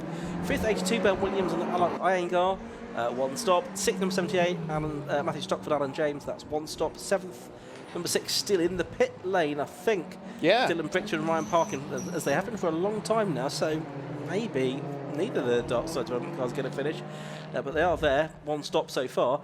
8th number 4 Joel Oswick, James Collins, they've made 2 stops, the first of the 2 stoppers. 9th number 10 in the pits at the moment, the Rob Fennick Andrew Shepherd car, that's 2 stops. And then next up, completing the top 10, is the 43 car of Steve Cheetham and Wayne Schofield, second in Class B as things stand. But still, pit stops to shake out in the remaining 39 minutes before the pit window closes. Yes, but it does look like we have some sort of a sense of an order now, don't we? Yeah, the Hayes and Sibiani car, who we saw off the circuit a few moments ago, that is the Class C leading car at the moment, albeit they've only made 1 stop, and their 2 closest rivals have made 2 stops, so I suspect they will fall back behind Sam Dennis and Ash Moore before much longer. Yeah, they're only 6 seconds behind that car, having made their 2nd stop. So yeah, I would suggest that they are probably going to jump them at some point. And finally, the Dylan Brichter and Ryan Parkin car has emerged back onto the racetrack. Yeah, we'll perhaps be able to hear a little bit more from Tom or one of the team members in a moment, because that did seem like an extraordinarily long stop. Yeah, and it's come out, well, it's at best 9th, 10th. It's continuing to drop down the order. And they've got another stop to make, of course. Yeah. Like that, yeah, it does seem like they were in there for a very, very, very long time and not emerging in the position that we expected them to. So, yeah, it's very much Kevin Clark's lead at the moment. This is the number 10 Speed Tech BMW M2 that's coming for its 2nd stop, and the 76 Michael Downey car that is coming after it had that bit of contact down at the complex. Yeah, they didn't make that into a mandatory stop though, did they? They did some refuelling of that Boxster. Yeah, on the looks of it. Jonathan Packer, his lead in Class B is very, very substantial. Possibly even nearly 2 laps ahead of the Cheetham Schofield Boxster number 43. And yes, as we expect the Ashmore and Sam Dennis car to retake the lead in Class C when our current Class C leader. Now 6 coming back into the pits to do its 2nd stop. Either that or say, hang on, the problem that I've got at that first pit stop, I just need checking over again. But they'll certainly probably try and make this into their 2nd mandatory stop, but it's not looking particularly good for dark side developments today.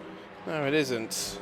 And yes, they're just getting the update from Tom downstairs as well. Hopefully we'll be able to find out if there were any issues on that car. Now, this is 69 and 82. This is a battle for position between the Schultz-Hampson number 69 BMW M2 racing car that is currently in 3rd position, but just in front of the 82 Ben Williams and Alec Iyengar Capture Motorsport Seat Leon Cupra. So they're squabbling for the last spot on the podium at the moment. They've just cleared Jonathan Packer's Class B car, which was for position overall. Such has been the performance of Jonathan Packer so far in this race. But this is the battle for the last spot on the podium as it stands, with These guys, some 40 seconds almost behind the Paul and Luke Browse Seat Leon Cupra that's in second place, number 22 machine. So this is the battle for third position.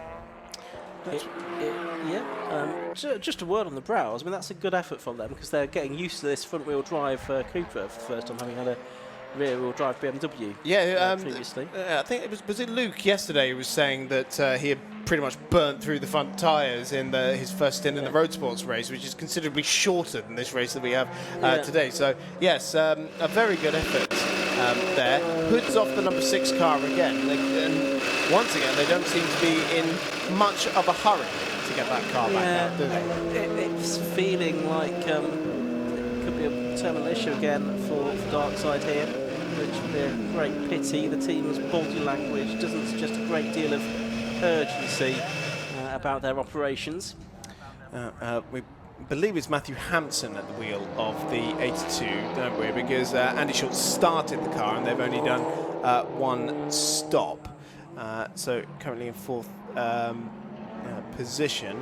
And sorry, do excuse me, I'm getting them mixed up. But it did look like the BMW was getting past there, and indeed it was, because the 82 car has gone through into third place. So that could be Alec Iyengar in that car. Again, made one stop, and it was Ben Williams who started it, wasn't it? But either way, that car now into third position. Yeah, absolutely right. So we are into the last 50 minutes of this Tegiwa Club Enduro Championship race here at Croft. We are going to head down to the pit lane for an update from Tom Butterworth. So I'm just down in the pit lane having a look at the Darkside Developments car, this number 6. It looks fairly terminal at the moment, but yeah, in fact, I've just had the old cutthroat symbol from the signal from one of the drivers who's, yeah, it looks pretty terminal here. I was told that it was overheating issues that they were having. They went back to try and manage the issue. They were trying to manage the overheating issue. Went back out, did a lap. It was still, the temperature was still going up, and he was told to manage it with pace and clean air and things like that, but it just wasn't working out, so they brought it back in. They're going to try and cool it down. Maybe they'll go back out, but unlikely at the moment. Back to you guys. Thanks, Tom. So, not a good day for Darkside Developments. One or another, the gearbox issues on the number 1 car and the overheating issues on the number 6 car. So Ryan Parkin really didn't get much of a run, did he, today? Dylan Brichter driving for an hour and a half, and by the time Ryan got into the car, well, it was overheating, and he couldn't sustain any number of laps, unfortunately. Such a surprise, because they've been one of the front-running teams in this championship for a couple of years now, and genuinely fairly bulletproof as well. Very rare to see both their cars falling out of the race. Now, the number 69 car, which, yes, we believe it's Matt Hampson at the wheel, don't we, of the BMW M2. Yes. Having just lost third position, now looks like it's not fully secured in fourth position overall as well, because the Class B leader, Jonathan Packer, is still hounding the back of that car and might fancy a run through. Packer having spent so much of this race having his, well, the early part of this race anyway, having his mirrors full of his Class B rivals, now on the attack against the Class A car. Yeah, and last lap he was more than a second faster than Hampson in the BMW, and so it's not unreasonable to expect that he could make a move. I guess the difficulty would be the BMW might be a bit quicker in a straight line, so he's got to really try and take advantage of places like this, really, the twistier parts of the circuit, because I suspect down, yeah, you can already see accelerating away from the hairpin down towards Clervaux, the advantage is going to stretch, isn't it?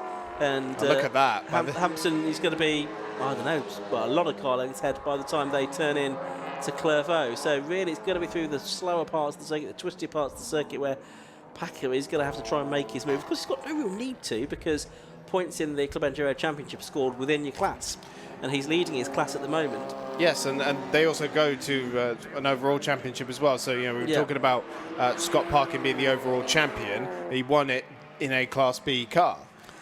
Yeah, so really there's no particular motivation for other than sort of pride and getting an overall top, best result you can to try and pass a Class A car when you're in Class B. Maybe there's something to do, just bring it home safely. Especially when the BMW has such a clear performance advantage on the straight. Yeah. He'd have to get inventive, he'd have to get risky to try and make that move. There's no point trying to damage his car for very little material gain. And the other consideration is that there's no real threat behind Packer of any great note. That is an understatement. It's Let a me long tell you, way because I do genuinely think there is a lap between the top two in Class B. Our second place car has just come into the pits. It's the Browse car, and that is for its second stop. Yeah, so they've made both of their stops in fairly quick succession. They're quite late making their first stop as well. A reminder that all teams do have to make their stops before 15 minutes from the end of the race. That's only half an hour from now. Yeah, so the message at the top of the pit window is closed is not quite correct, unless there's some other exterior reason that we've not been made aware of just yet. But yeah, as far as we're concerned, it remains open until there's 15 minutes left to go. So still half an hour left for these guys to make their second stops, which these guys there, Luke and Paul Browse, are doing now. They're one of many TCR spec cars that we had in the field today, going up against the BMWs and the Genettas and GT4 cars. Yeah, communication between, obviously it's a hands-off situation. You saw he had his hands up in the air just to show that he wasn't actually touching the car while it was being refueled. There are a number of safety regulations that go on because this isn't top flight GT racing where we've got very quick refueling rigs and very highly well-trained mechanics, because we are at the amateur level. We have to make sure that everything is done safely and securely. Just noticed there's a 5-door. Very rare to see a 5-door in these cars, because it's popped open the back door. 90 into the pits again. The Alan Henderson, Dan Irving. That's his fourth stop now. So I think that is poorly, shall we say? Yes. And probably not really get a feature. I mean, it's classified 11th at the moment. 5 laps adrift of Kevin Clark, who's still got a stop to make in this race. But a car that showed very much promise in the early stages of this race, and if they actually driven it straight into the garage this time, I think they may have done. Jonathan Packer somehow has managed to get momentum on the M2 BMW and has actually cleared it. Now we saw the BMW had a performance advantage in a straight line, so maybe that's a poorly and limping BMW we're seeing now, and also the 78 car is not too far behind of Alan James, we believe that is at the wheel of the Audi RS3. Yeah, so it could be that the Schultz and Hampson car has hit one or two problems. There are a few reliability issues for a few cars here today in this opening meeting of the season. Into the pits comes the 43 car, which is Steve Cheetham. This is for his second stop, so that's the Steve Cheetham Wayne Gofield Porsche number 43, the Boxster 3.4 litre Boxster. Of course, what this does mean is that we've got a Class B car on the overall podium now as well. And yes, Alan James has cleared the BMW behind, so I do think that we might see that car coming to the pit shortly, because it must have some sort of problem to be running this slowly. In fact, it has peeled to the right-hand side now, coming into pit lane. Just check where it is on its number of stops. This is its second stop, so if they can do this in around 3 minutes, they can class this as one of their mandatory stops. It just depends on whether it's an issue that can be resolved in a quick succession. Got a message that the 316 car has gone behind the barriers. Well, it's a long race. I suppose you've got to go wherever you can in these races. But it looks like that car is out of the race. That was the car for this race shared by Ivor Mayers and Stephen Kay.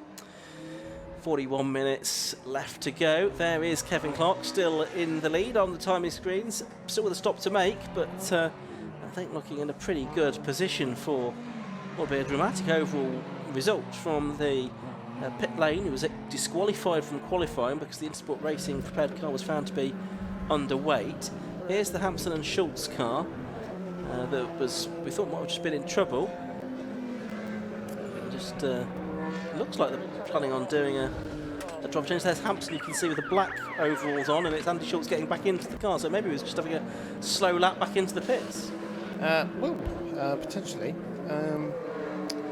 Maybe even, maybe short on fuel. Maybe is a potential solution. I'm just looking at if anyone can challenge Clark. Of course, the Oswick Collins BMW has done its second stop, and right now it's the only car that can match and even go faster than Clark's BMW. So worth keeping an eye on where Clark's comes out relative to the number 4 machine when it serves its second stop. Because right now it is the lead car that has done both of its stops, but that is not many of them. There's Oswick out in the number 4 car, 5th on the timing screens at the moment. Last lap, a 1:27.03, only 0.3 of a second off his best. So Joel Oswick still pushing on. He's a really quick young driver. And the leader doing 28.4, so he is lapping quicker than our race leader. So maybe the fairy tale of pit lane start to race win is not quite so secure yet for Kevin Clark. Of course, we've already been denied a bit of a fairy tale today, haven't we, in the low-cost race. Paul Clark sadly expiring on his way from the back of the grid. Yes, maybe there can be a little bit of redemption for Kevin Clark. I mean, even to finish second would be something quite spectacular. Maybe we can make time to hear from him, actually, because we normally only hear from the class winners, but such an extraordinary drive, I think, might deserve a slight bending of the rule. And we haven't got to cut to anything else after this race as well, have we? So we've got the time, may as well use it. Yeah, see if we can grab him, or grab whoever. There's the Michael Downey car that's back in the pit lane. That was Joel Oswick there, just catching up to the 22, was it not? The Browse car, but as far as I can tell, it shouldn't have been that close together on the road. Well, they're together. Must have been putting a lap circuit. on it. Well, Oswick's 3 laps down, and Browse's 6 laps down, or was previously. They're just going to come across the line now, and they're now respectively 2 and 5 laps. Okay, I thought they'd be closer than that, because obviously we were just seeing that the green TCR make its second stop, but clearly Oswick's got quite a bit in hand. Yeah, another lap in the 127s that time through, a 127.8. And Clark even slower, 130.3 for our race leader last time around. Obviously, traffic is playing a part in this as well as just raw speed. But this number 4 BMW is the fastest car on track at the moment. That's right, with 37 minutes remaining. Fascinating conclusion to this race in prospect. And the car that was in 3rd position overall, just coming in to make its second stop, which is the number 78 Alan James Matthew Stopford Audi R8 LMS3. That had been in the pits not too long ago, hadn't it? But I would imagine it's Stopford getting back on board the car. It's relatively close to us in the pit lane, actually, but actually not a lot of action going on there at the moment. So we'll see where that comes out eventually as Joel Oswick ticks off another lap. And there is Kevin Clark, and he's just coming up to put another lap on the 97 car, which is the Dave Conley, Alex Wilkinson Hughes Mazda MX-5, still running second in Class C to Ashmore and Samuel Dennis. But there's Kevin Clark. Bishon had a big accident at Alton Park a couple of years ago in another BMW. But there he goes, past the little MX-5, and surprisingly, I think that was the 2022 title concluding race, was it not? Because yes. I remember I was there, and it was quite an aggressive spear into the barriers. It was huge shunt. I think it was one that ironically won him the race, because obviously they bring out the red flags and it rolled back a lap the results. So that's right. he may have crashed, but he did still win the race, although it did take him a while to extricate him from the car, if I remember rightly. Now, how is Tidmarsh and Webster getting on? I mean, they're still in 6th overall, aren't they, still, despite the various dramas that they've had during the course of this race, and 2nd in Class B. I mean, there's a lap or so between them and the class leader, Jonathan Packer.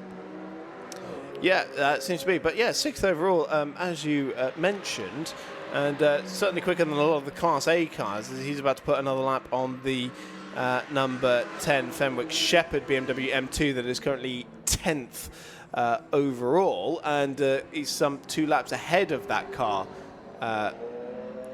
now, or 1 lap ahead of it, actually, I should say. Looking very good out there at the moment. Sees so much more speed in the middle of sunny in, sunny out because of the lighter car, and just absolutely drives straight by him in the middle of the double right-hander. So lots of speed in that number 8 machine. We are 35 minutes from the checkered flag now, so we are almost 2 hours in to our 2.5 hour endurance race, our longest race of the year. Remember, we'd be almost coming up to the checkered flag now in a sort of typically lengthed race.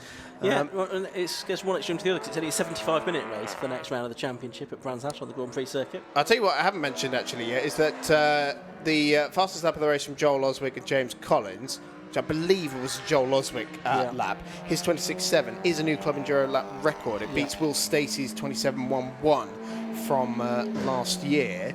I'm almost wondering if perhaps Jonathan Packer has been able to beat the Scott Parkin lap record. No, he hasn't. So we will ignore that one. But in terms of the Class A, we have got another new lap record. That's the 3rd one to be set this weekend, I believe, adding to the road sports and the low cost, which was beaten 3 times. And did we not get a lap record in Classics.Catch as well? Oh, we did, yes. So it's the 4th one, didn't we? Yes, of course. Yeah. That much to Paul Thorpe's surprise. And Pip Hammond's as well. Yeah, absolutely right. So there's Jonathan Packer pushing on in that number 51 car, been a regular in Club Enduro for the last couple of seasons. But let's head down to the pit lane once again. Tom Butterworth has got another interview for us. And in the garage with Matthew Stockford, one of the drivers of the 78. Matthew, race going okay so far? We've just done your 2nd pit stop now, so he's double stinted. Everything going okay? Yeah, all good so far. Car's running really well. It's just starting to rain a little bit, but hopefully the track won't get too wet. So yeah, Alan's making good progress, good pace. Very happy. Great stuff. It sounds good. It seems to be a bit of a race of attrition. It's going to be who gets to the end without any problems, I think, at the moment. It's a bit like that. 2.5 hours is a long time. First race of the season. So I certainly felt it. It was a race of attrition for me towards the end of my stint. I was absolutely exhausted, so I need to get in the gym. Yeah, I know the feeling. So we're driving here with hand controls as well.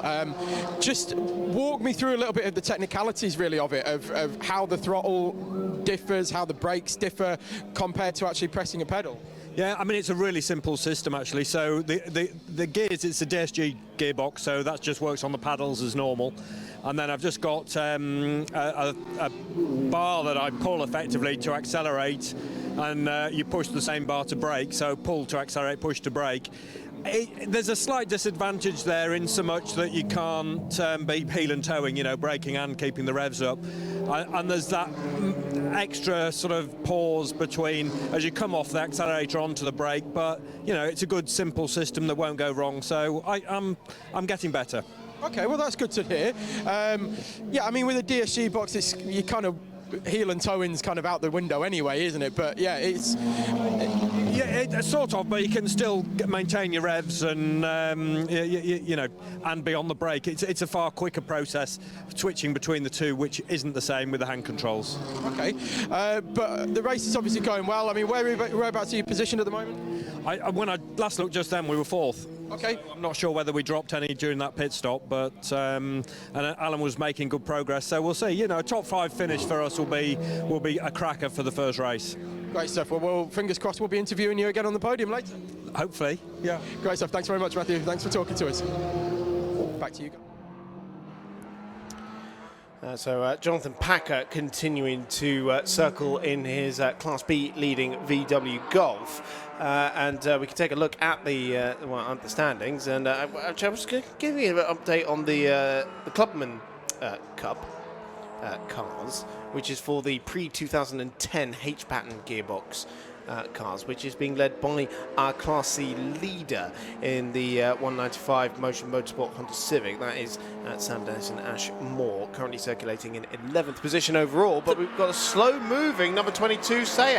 Yeah, the Browse car, Luke Browse, Paul Browse, is going slowly along the start and finish straight. It's being passed by a number of cars on the way down into Clervaux Corner. That was the car that was in 8th position there. You see it on screen now, and it looks like possibly the game up for that car, which has gone pretty strongly for the first 2 hours of this race. And had it been a 2-hour race, it might have secured a decent finishing position, but sadly still another 30 minutes to go from the point of view of the Stowmarket Glass entered Paul Browse and Luke Browse. Looks like their race may be run. And it had just taken 8th position as well. And I'll tell you what, we might also have some problems for the 55 Simpson Stanton car, because that's just dropped 2 positions on the timing order. It might yet drop more, and it's not in the pit lane, is it? There is a BMW in pit lane. I think that's the Frank Shepherd car that's in at the moment. Possibly. Yeah. I'm just saying. Wait, yes, that is true, because it's not giving me the little symbol to tell me that it's in pit lane at the moment. So potential dramas for the GT4 car. Matthew Stockford and Alan James, they're 7th at the moment. Matthew was saying he was 4th at last time we looked, but I think they did lose some ground in the pit stop. So that car's 7th at the moment, but there are cars ahead of them that have still to make a second stop, including the race leader Kevin Clark. But I think he's sort of 5 laps ahead. Ben Williams and Alakoyenga are 3 laps ahead of Stockford and James' car. The one that they might sort of get it back ahead of is Jonathan Packer, but he's in the Class C car anyway. There's Alan James in the number 78 Audi, which looks absolutely magnificent, doesn't it? Doesn't it just? Turns its way out of the head with that big wing on the back as well. And certainly it's, touch wood from their point of view, looking pretty robust in the course of this race, where not all the cars have been. Some of them have been a little bit fragile. Kevin Clark, race leader, into the pit lane for the second time. This is the decisive stop, so we will keep an eye out on the position of Joel Oswick's JC Racing BMW, because that is currently the top car that has done both of its pit stops. And for the last quite a length of time, maybe the last half hour or so, it has been lapping quicker than Clark's car. You see the smoking brakes there on the front end. We could be looking at a change of lead here, even though Kevin Clark has driven absolutely magnificently, having started from the pit lane and worked his way up the order to lead much of this race. We are going to see where he's going to emerge. You can see the work going on, the refueling there, the extinguisher being ready. Of course, it's all hands off the car while the refueling is going on. That's right. And now that refueling is done, so now Kevin can get back in the car. He can. And there's the Browse car in as well. Yes. Oh, good. Close, okay. It? Well, that was a heart in mouth moment there for Joel Oswick. It's for position. It's for second position on the road, and it'll be possibly the lead on the road, depending on how the Kevin Clark stop works out. Yes, that 82 car yet to do its second stop, but for position, as you say there. So Joel Oswick getting up to second on the road, and may well be about to take the lead. But of course, he was 2 laps down on the race leader, so he's got to make up a second one. So it won't be at this pass that he takes the lead, if indeed he will take the lead of the race. So one more tour and we'll find out what's going to happen. It's going to be pretty close, isn't it, I think? Yeah, I'd have thought so. Between the two of them, Kevin Clark and Joel Oswick. So yeah, it's just the 82 car of Ben Williams Alakoyenga that they've gone past, as Chris says. That does need to make its remaining stop, whereas Oswick has, and now Kevin Clark has as well. So Oswick needs to just push on here and try and get and he has got a fairly clean lap ahead of him. There's a couple of cars he'll get, I think, before the end of the lap, but a good quick lap here is what he needs to try and minimise the gap between himself and Kevin Clark, who are just looking to look. The left of our commentary box is still very much in pit lane at the moment. I'm sure they'll be keeping an eye on exactly where Joel is as well out on circuit. You can see the team in the pit lane. They're ready to start pushing Kevin's car back into the race again, showing him the countdown clock as it goes to 3 minutes, and knowing when they can release the car back into the circuit. The officials checking the stops. There's a scrutiny there as well to ensure that all is well with the technicalities of the car. Meanwhile, not looking quite such a calm scene for Luke and Paul Browse. So look there, they're still ticking down. Where's Joel Oswick? He's just coming through the complex now. Here he is on screen. They've still not started pushing Kevin Clark's car back. He's at the hairpin now, is Joel Oswick. He's going to be accelerating away. He's going to take the lead of the race here because Kevin Clark is still in the pit. They're pushing him back now, but Joel Oswick has gone through. And Joel Oswick now is he on the lead? I think he is, because only leaving the pit lane now is Kevin Clark. Yeah, we'll get confirmation when he goes over the timing line, but we think that is Joel Oswick into the lead of the race now. He was, put it 3 minutes behind when he went over the timing line. Let's just check it out because it's when they do come through next time. Jonathan Packer, meanwhile, Class B leader and third overall, coming in for his second stop. That's his, that'll be his last stop, and it's been an incredible race for Jonathan Packer so far. 22 car looks like it's ready to go back out because they've pushed it back into the fast lane. Well, actually, they're pushing it forward now, so maybe they're pushing it out of harm's way. They're going to push it into the garage, I think, ultimately. Yeah, they are. We're going to push it backwards in. I mean, I'd have kept it forward so that we're not obstructing the the fast lane, but nothing coming through at the moment, so no harm, no foul. So there's Joel Oswick at the complex once again in the number 4 JC Racing.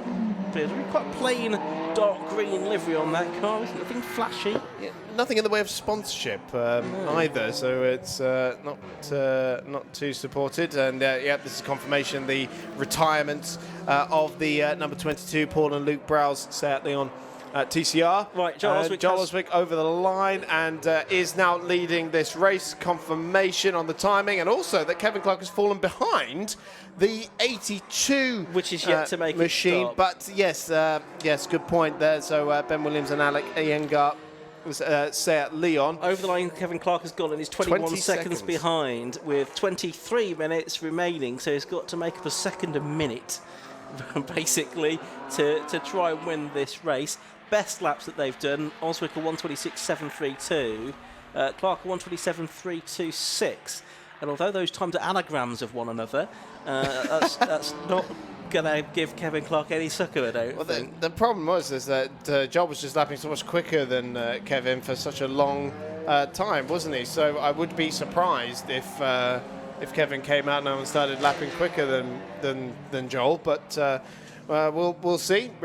Late safety car might bring a little bit of drama. Of course, we've only got 7 minutes left of the driver or the pit stop window now. So drivers yet to make their second stop as Joel Oswick has to navigate a little bit of traffic here in the complex. It does include our second place car, the number 82 Seat. Also the car that is currently third in Class C, Matthew Simonite and James Mansell Mazda MX-5, which is currently in 14th position, although that has literally just come into pit lane. And that's it. Everyone else that only has a 1 next to their name in their pit stop window has retired from the race. So literally just the second place car left, and they've got 7 minutes exactly now to do so. Yeah, Kevin Clark's just going to cross the line again, and he has narrowed the gap by 0.6 of a second to the race. Not as much as he needed to, but he's not given up. I was going to say, well, possibly Joel Oswick will have age on his side. He's probably about a third of the age of Kevin Clark. He's still only 21. Is Joel? He was awarded with the John Miles Award for the most promising young driver in the 750 Most Club a couple of years ago when he had the success in Class C in the championship. As Kevin Clark's been around a few decades now. Let's head back down to the pit lane. Tom Butterworth is there once again for another interview. So we've just seen the 51 come in and do their second pit stop, and we're just being ushered out of the way slightly. So we'll just head down the pit lane, just out the way of this car that's going to come in now. But yeah, the 51 doing its second stop. Everything cool as a cucumber. Straight back in, straight back out again. Nice and smooth, and everything went to plan. I've just had an update from the 22 as well. It looked like it was an electrical issue for that car. They tried to get it back out and tried to restart it, and it just wouldn't fire. So diagnosis underway, but they're done for the day as well, unfortunately. That's the 22 out of the race. Thanks, Tom. Good to get those updates from you. There's a black and orange mechanical warning flag being shown to one of the cars there. Couldn't obviously see the numbers, trying to work out whether we've got 2 digits or 3 in the number. But Ben Williams and Alak Oyenga are now in for their second mandatory stop with just over 5 minutes to spare. Yep, that car getting serviced now. And yeah, our team on site will be able to bring you those pictures very shortly. But that is the last car to make its second mandatory stop, and that will promote Kevin Clark to second position overall when he eventually crosses the timing line once again. Here is that number 33 black and red machine that will now be in second position, but still chasing Joel Oswick. Last time around they were pretty similar in terms of lap times, both doing a 27.7. Right, that's the reason for the black and orange mechanical warning flag. The exhaust is dragging from the rear of the Ivor Mayers and Stephen Kay. Oh yes. BMW 325 Ti compact. So that's why the officials want to bring that into the pit lane to get that repaired and back out on circuit, hopefully for the remainder of the race. Number 8, Tidmarsh Webster, Janetta back in pit lane for some reason. Well, that's their second scheduled stop, isn't it? Because although they've been in pit lane twice previously, one of those was for a penalty. Yes, good point. I've forgotten about that. Yeah, so that's the reason for that. We've got the 169 car that's going back out into the race. That's going to be the teammate of Matt Simonite, James Mansell, for the remaining part of the race as well, because he was double stinting to the end. There's the 82 car being refueled of Ben Williams and Alak Oyenga, Capture Motorsport car. Capture teaming quite a few cars in the Club Enduro Championship this season, based in the Midlands.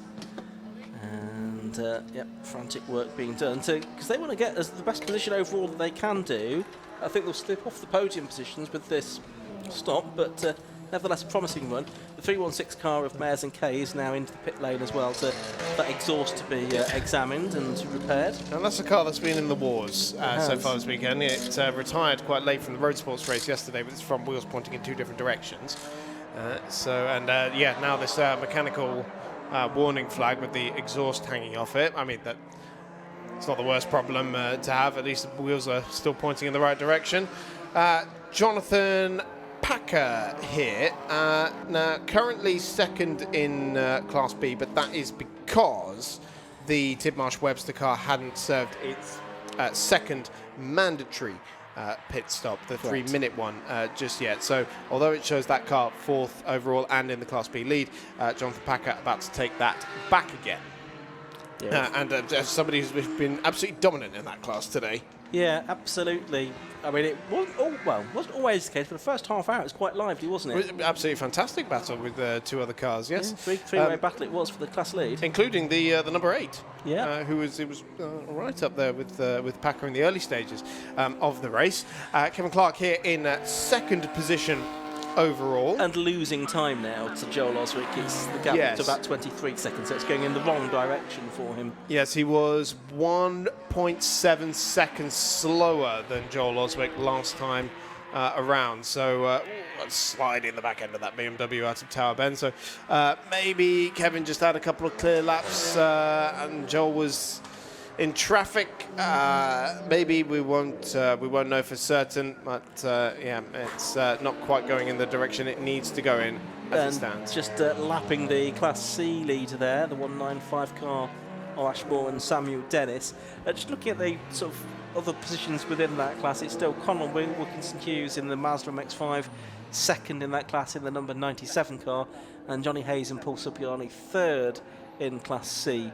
at the moment in number 66. But we're watching Kevin Clark here, who with 16 minutes of the race left to go, the pit window about to be closed, although I don't think there's anyone probably now to take a second mandatory stop. We're really in the final knock-ins of this race now, and it's looking like it's Joel Oswick's race to lose really from here, because the gap remains at around about 23 seconds between first and second, and they are quite a long way clear now of anybody else, as in laps clear.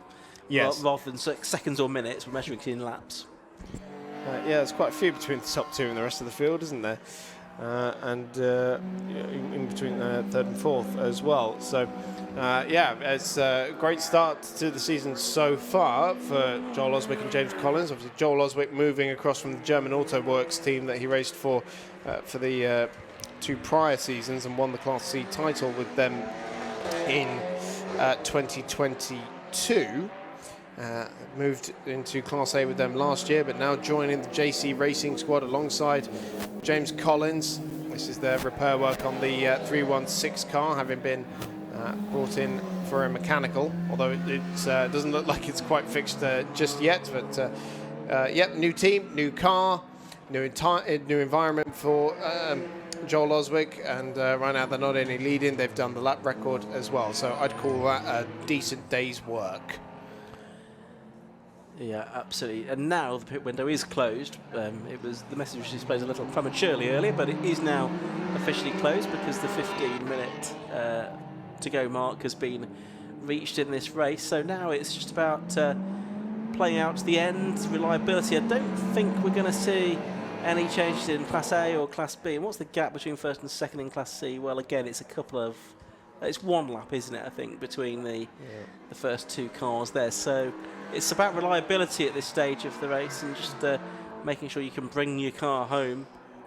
And it does look like the 82 has been able to hang on to a podium position. So as it stands with 14 minutes to go, it's Joel Oswick and James Collins aboard the number 4 JC Racing BMW, leading by 22 or 23 seconds. Well, you say they're going to keep the podium position, but they're only 1.3 seconds clear of Schultz and Hampson.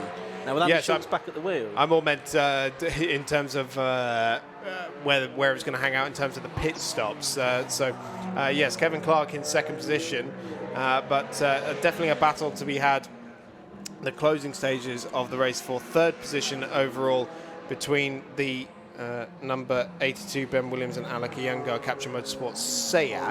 But let's head down to the pits 69. and Tom Butterworth. Just keeping an eye out because it's still a very active pit lane here.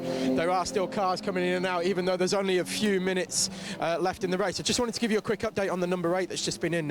They think they may be pinged here for a too short a pit stop, or they might have already been pinged, but not happening. As you can probably see behind me, there's a few discussions taking place and some gravel as well. So they've had some excursions. It's been an exciting race for them all around, but yeah, just wanted to give you a quick update. They think that was their second mandatory pit stop and their 3-minute pit stop, but they think they may have been a bit short on that one. So we'll see what happens, whether that's going to have to come back in again and serve a penalty.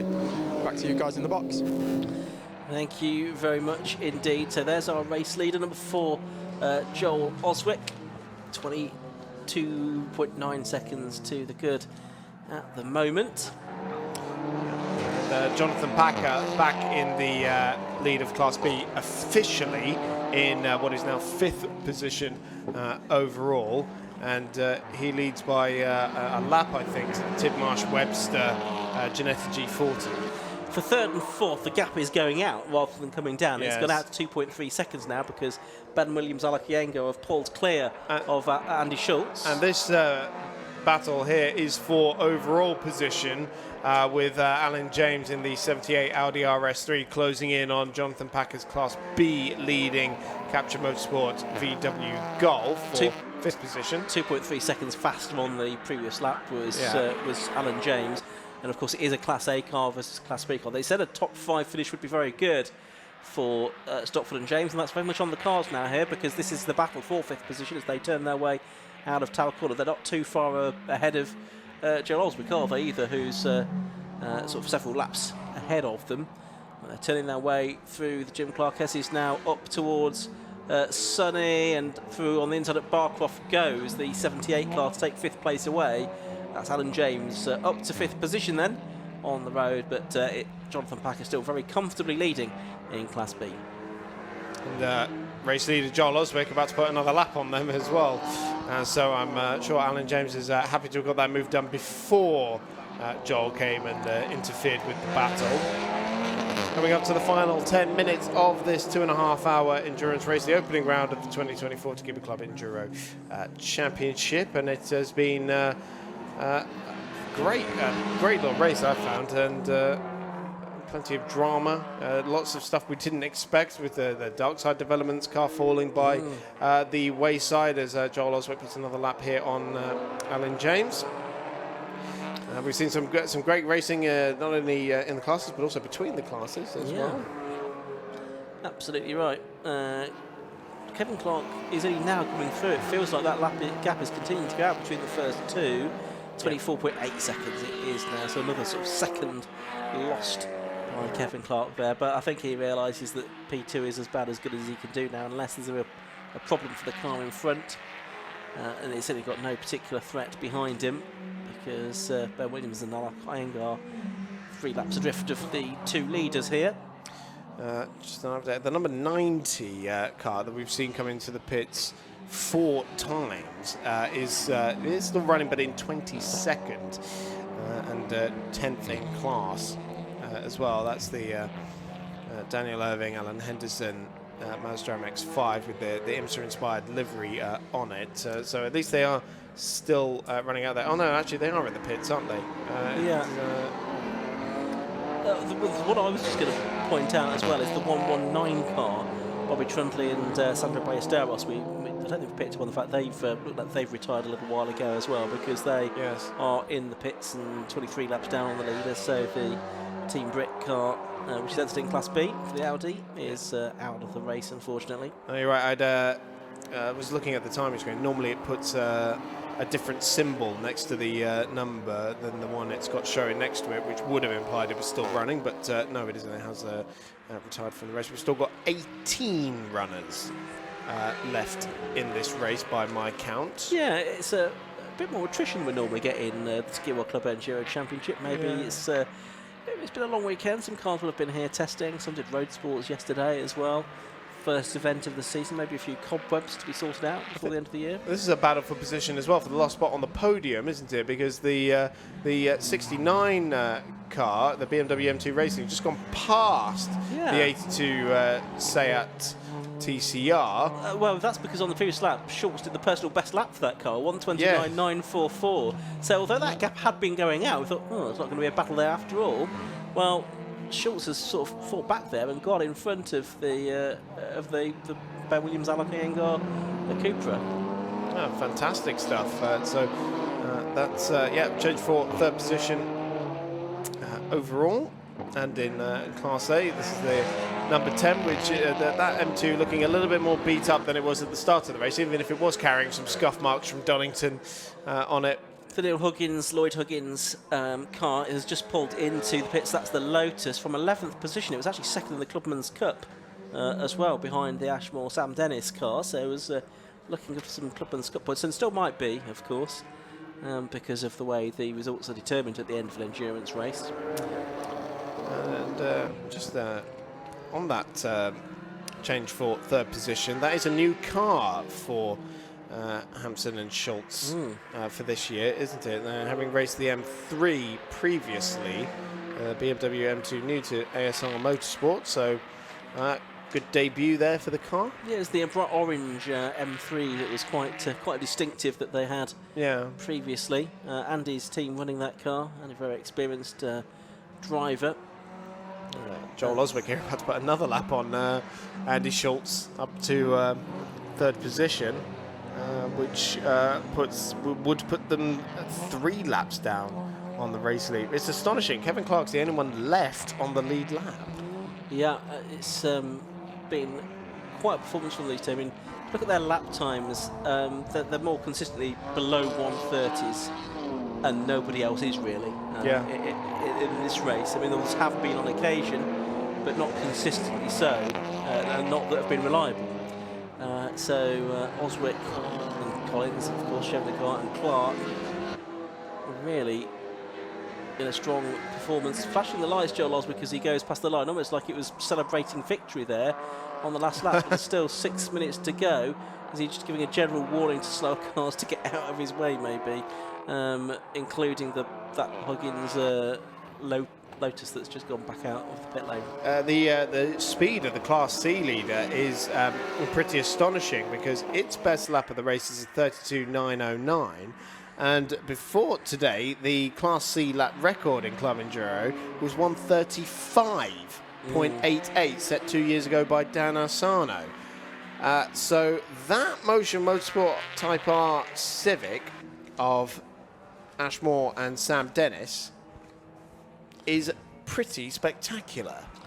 Yeah, now I don't think we've had a Class B lap record though. No, I can't see one. No. The fastest in that class I do still believe is Jonathan Packer, and he's 30.8, whereas it's 30.49 for Scott Parkin. Yeah, a few tenths last away. year. So a little bit more work to do with that, and I doubt we're going to get a lap record in the closing 5 minutes of this race. There's not a lot of green on our timing screen now, it has to be said. No. I mean, even with lighter fuel loads, as you can see in the race, that's pretty compensated by tyres that are a little bit worn out now. Second hand, yes. put it that way. Of course, we have had a smattering of rain, the lightest little dusting of sprinkles. I think over the it was, circuit. but I don't think it even qualified as the psychological rain that you occasionally hear about. It really was only a few spots.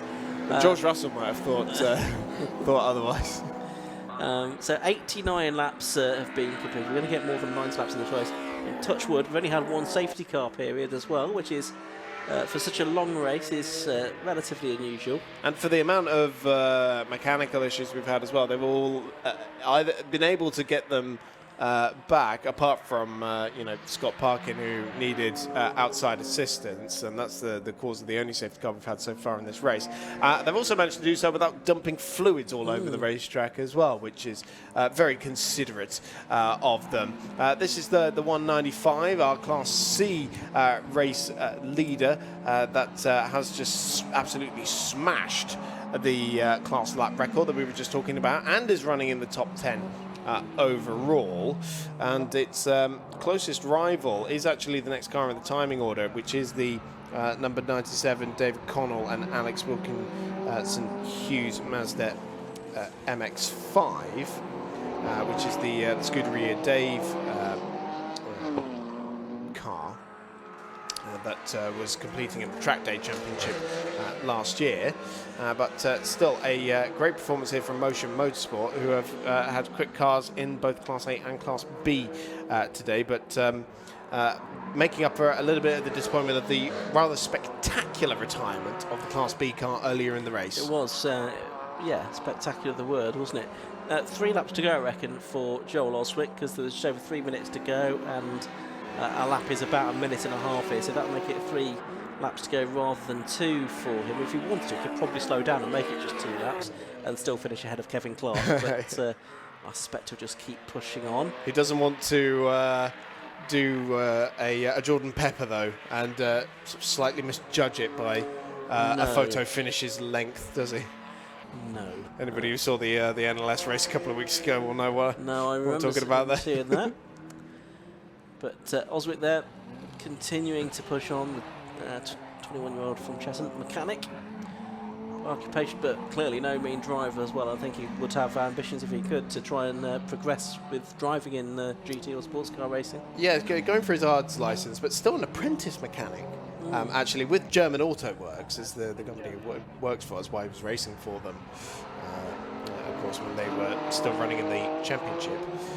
But yeah, Joel moving across to JC Racing, and it's been a pretty great day for him. And we've always known that this is the kind of potential that Joel has. His talent and ability has been very obvious since he won the championship in 2022 in Class C, and now getting the opportunity to prove that overall. That's right, he was 10th in the championship last year, showing with Jay Delgado, I should say, last year. He had 3 third-place finishes and a 5th place last year, but occasionally did show the kind of pace that could mark him out as a race winner, but switching to this M3, the JC Racing M3 for this season, well, it's really been a step up. You could argue maybe if Scott Parkin hadn't had his gearbox issues, it might have been a different story, but well, you can only beat what's put in front of you, can't you? And reliability, a key part of endurance racing as well.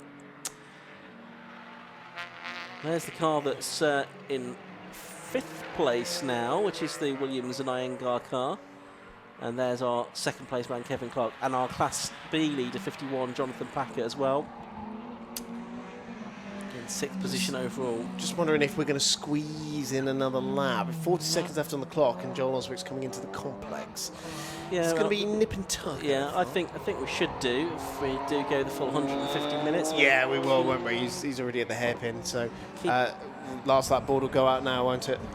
Yeah, it should do. Just keeping an eye on the finish line from where I'm looking at the complex. Yeah, last lap board's just been shown to him. So with 16 seconds remaining, it's Joel Osrick heading down towards Clervaux Corner for the final time. Just taking it relatively steady now. He won't be pushing the apeces too hard. Through Hawthorne now, then the right left at the chicane. He's actually got a fairly clear run. He's just got the Connell and Wilkinson Hughes 2nd place in Class C MX5 to get by, which he'll do now, but that's probably the last car that he will need to pass during the course of this race, because there's nobody else in sight really. They can just enjoy driving the car for one last tour of the Croft circuit. I remember last year was showing a fair turn of speed in the BMW who was racing last year for German Auto Works. It was fantastically fast in a straight line. A little desired, to be desired still in the corners, but this car has definitely bridged that gap.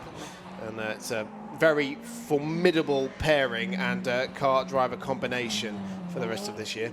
Certainly is. So he's into the complex for the final times. James Collins has been sharing this car, but Joel Osrick has been rapid in it. He's got a 1:26.732, fastest lap of the race, and a lap record as well. And that's an extra point as he takes the checkered flag to win round 1 of the Tegiwa Club Enduro Championship here at Croft Circuit, the longest race of the season. It's claimed a few victims one way or another, but Joel Osrick it is that wins with James Collins. Across the line for 3rd has gone Andy Schultz and Matthew Hampson. For 4th, Matthew Stockford and Alan James. And our 2nd place finisher takes the checkered flag now as well. That is Kevin Clark in the number 33 car, 24 seconds behind. So roughly the gap as it was after those 2nd round of pit stops. He didn't really lose too much more time. He was still pushing on all the way to the end. Williams and Iyengar have crossed the line in 5th. Jonathan Packer has crossed the line 6th overall and winning Class B. And Ashmore and Samuel Dennis have crossed the line to win Class C as well, Chris. Absolutely fantastic stuff. So yeah, Kevin Clark, 2nd overall from the pit lane. Absolutely sensational. 3rd in Class A is the number 69. Matthew Hampson and Andy Schultz, BMW M2 from ASR Motorsport. And then Jonathan Packer, the Class B win from the Area Motorsport team. 2nd in class. It did still go the way of Tim Marsh and Webster in their Ginetta G40 from Flying Tangerine Racing. And I think we can probably have a look at the results now at the end of that Tegiwa Club Enduro Championship race. It was a victory for number 4, Joel Osrick and James Collins in the BMW 3. 93 laps completed in 2.5 hours. 2nd, number 33, was Kevin Clark, 24.355 seconds behind in the BMW M3 CSL. 3rd to number 69, Andy Schultz and Matthew Hampson in the BMW M2. They were 3 laps adrift. 4th, 78, Matthew Stockford, Alan James. 5th, number 82, Ben Williams, Alec Iyengar. 6th, number 51, Jonathan Packer, the winner of Class C in the Volkswagen Golf GTI. 3 laps adrift of the winner. 7th, number 82, Matthew Tishmarsh and Chris Webster. in the Genetta G40. They were a lap behind Packer. 8.55, Paul Simerson and Richard Stanton on his race debut in the BMW M4 GT4. So that's a good result from them. I'm sure they'll be pleased with that. Ninth, number 43, Steve Cheetham and Wayne Scarefield in the Porsche Boxer, 5 laps behind the leaders. And then 10th overall in Class C, the Class C winners and the Clubman Cup winners as well, Ashmore and Samuel Dennis, 6 laps behind the winners in their Honda Civic Type R. 11th, number 97, Conor Wilkinson Hughes Mazda. 12th, number 10, Fennec Shepherd BMW. 13th, number 30, the Huggins Lotus 6 Siege. 14th and 3rd in Class C, the number 66 Hazen Subiani 318 Ti. And then in terms of drivers that finished, there weren't many more. 169 Simulite Mansell in the Mazda MX-5. 16th and 171 Osman House and Osman E30 M3. Then it was Denny Sadler and Ray in 328i in 17th. And the Gibson Rig Dundee Genetta G40, I think, was probably the last of the cars to finish the race. I don't know, we did get the Mares and K car back out again after their exhaust was sorted. So, Chris, that brings to an end the weekend's racing, and it's been one that we've really enjoyed, hasn't it? Certainly have. We've seen some absolutely fantastic racing across the 8 Formula for this weekend, and definitely it's been a very lucrative start to the 750 Motor Club season. These first 2 meetings of the year have been absolutely wonderful. We've had some great action on the live streams. Next meeting to be live streamed is the one that is next weekend from Brands Hatch. We're racing on the Indy circuit next weekend, so lots more action to come there, and plenty more live streams to come as well as the first paddock show that's happening at the start of May in Thruxton, which is the week after Brands as well. So fantastic stuff. Thanks very much, Chris, for all of your efforts in the commentary box this weekend. Been good to have you with us. Thanks to all of the marshals who helped to make the race meetings possible. We really couldn't do it without you. Thank you so much for all of your support, and indeed all of the others that have officiated here this weekend. From Chris and I in the box, it's good night, and we'll leave you with Tom Butterworth to wrap things up. Well, welcome down to the pit lane for the final time today. So I've already spoken to James very quickly, so I'm going to go straight over to Joel. Joel took the final stint, took the checkered flag. Looked fairly easy. Yeah, I just had to bring it home, really. James did a brilliant job in the first 2 stints to get the car around and get it in a really good position, and I just brought it home. That was it. That was it. Nice and easy. Just a Sunday drive. James, what were your thoughts? He gets the name Wonder Boy for a reason, doesn't he? So, like, you know, I don't know, it was a good day. Just had to keep it out of trouble, my first stint. And then obviously when the fuel load come down, it was like, go on Joel, get in when the car's nice and light. And 26, second lap, done his job, happy days. Great stuff, well done guys. So that brings to an end our class win for the number 4 here. We're going to move down slightly and find the, I'm going to try and find the number 50, I think it's the 51, Jonathan Packer. Oh, here he is, he's all the way down here, look, he's right the way down the end here. It's your Class B winner, he's posing for some photos. But we'll try and grab a word, and I'll try not to get in the shot. Oh, yeah. Jonathan. Hello. That looked fairly comfortable. You were even on the overall podium at one point there. Oh, really? Okay. Well, that's a brilliant result. The guys were brilliant. I've got to say, Capture, absolutely mint. Their pit stops were to the T. The beginning was tough, a little bit of impact. I think a lot of people wanted to just get rid of me and put me across the grass. So, yeah, I think the back corner of the car's a little bit bashed up, but luckily it still drove straight and we could just bring it home, really. Once all that was over, it was just, you know, banging the consistent laps, just keep watching the delta and just keep your head down, really, and stay out of trouble. Just keep it nice and consistent. Yeah. Another one with a Sunday drive. Looks, fairly comfortable. Great livery as well, by the way. I love this electric blue. Did you design all this yourself? Actually, the previous owner who built the car, Luke Handley, who raced in this last season. Oh, yes, I remember. He built the car and I bought it from him. Oh, and I okay. liked the livery so much, I just kept it, so. That's the reason that you bought the car, wasn't it? It was just for the stickers, yeah. Yeah. Did you put on an extra couple of grand just for the stickers? He probably did, yeah. And it started to peel off at the front, so I'm going to check if there's a warranty. Well, that just means you're going too fast. Yeah, there is that. Well, we'll come and have a look at this rear corner and just see what the situation is with that before we head down and speak to Samuel Dennis and Ash Moore. It doesn't look too bad. Oh, hang on, yeah. We know who the culprit is. Oh, okay, there we go. Telltale. The Tangerine racing machine. The orange is a bit of a giveaway. Definitely wasn't a Marshall. Definitely, no, thankfully it wasn't a Marshall. Yeah, so we're going to head down now. We'll have a word with Samuel Dennis and Ash Moore as well. Guys, how was that? Yeah, it was really good, thank you. Yeah, the stint, well, I done stint 1 and 2, so really happy with that. And then Sam jumped in for stint 3 and brought the car home. So yeah, as a team, we're really, really buzzing. And yeah, cheers for Motion Motorsport for running the car. It was perfect all weekend.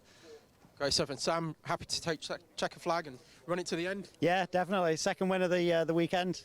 So we're 100% over the moon, both of us. And with Motion supporting us, we've done amazing things. They've built one heck of a car. Brilliant it's stuff. Amazing. Great stuff. Thank you very much indeed.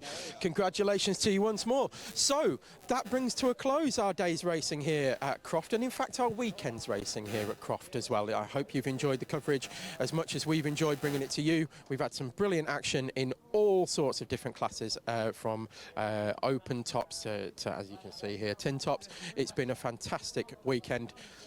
Have a great end to yours.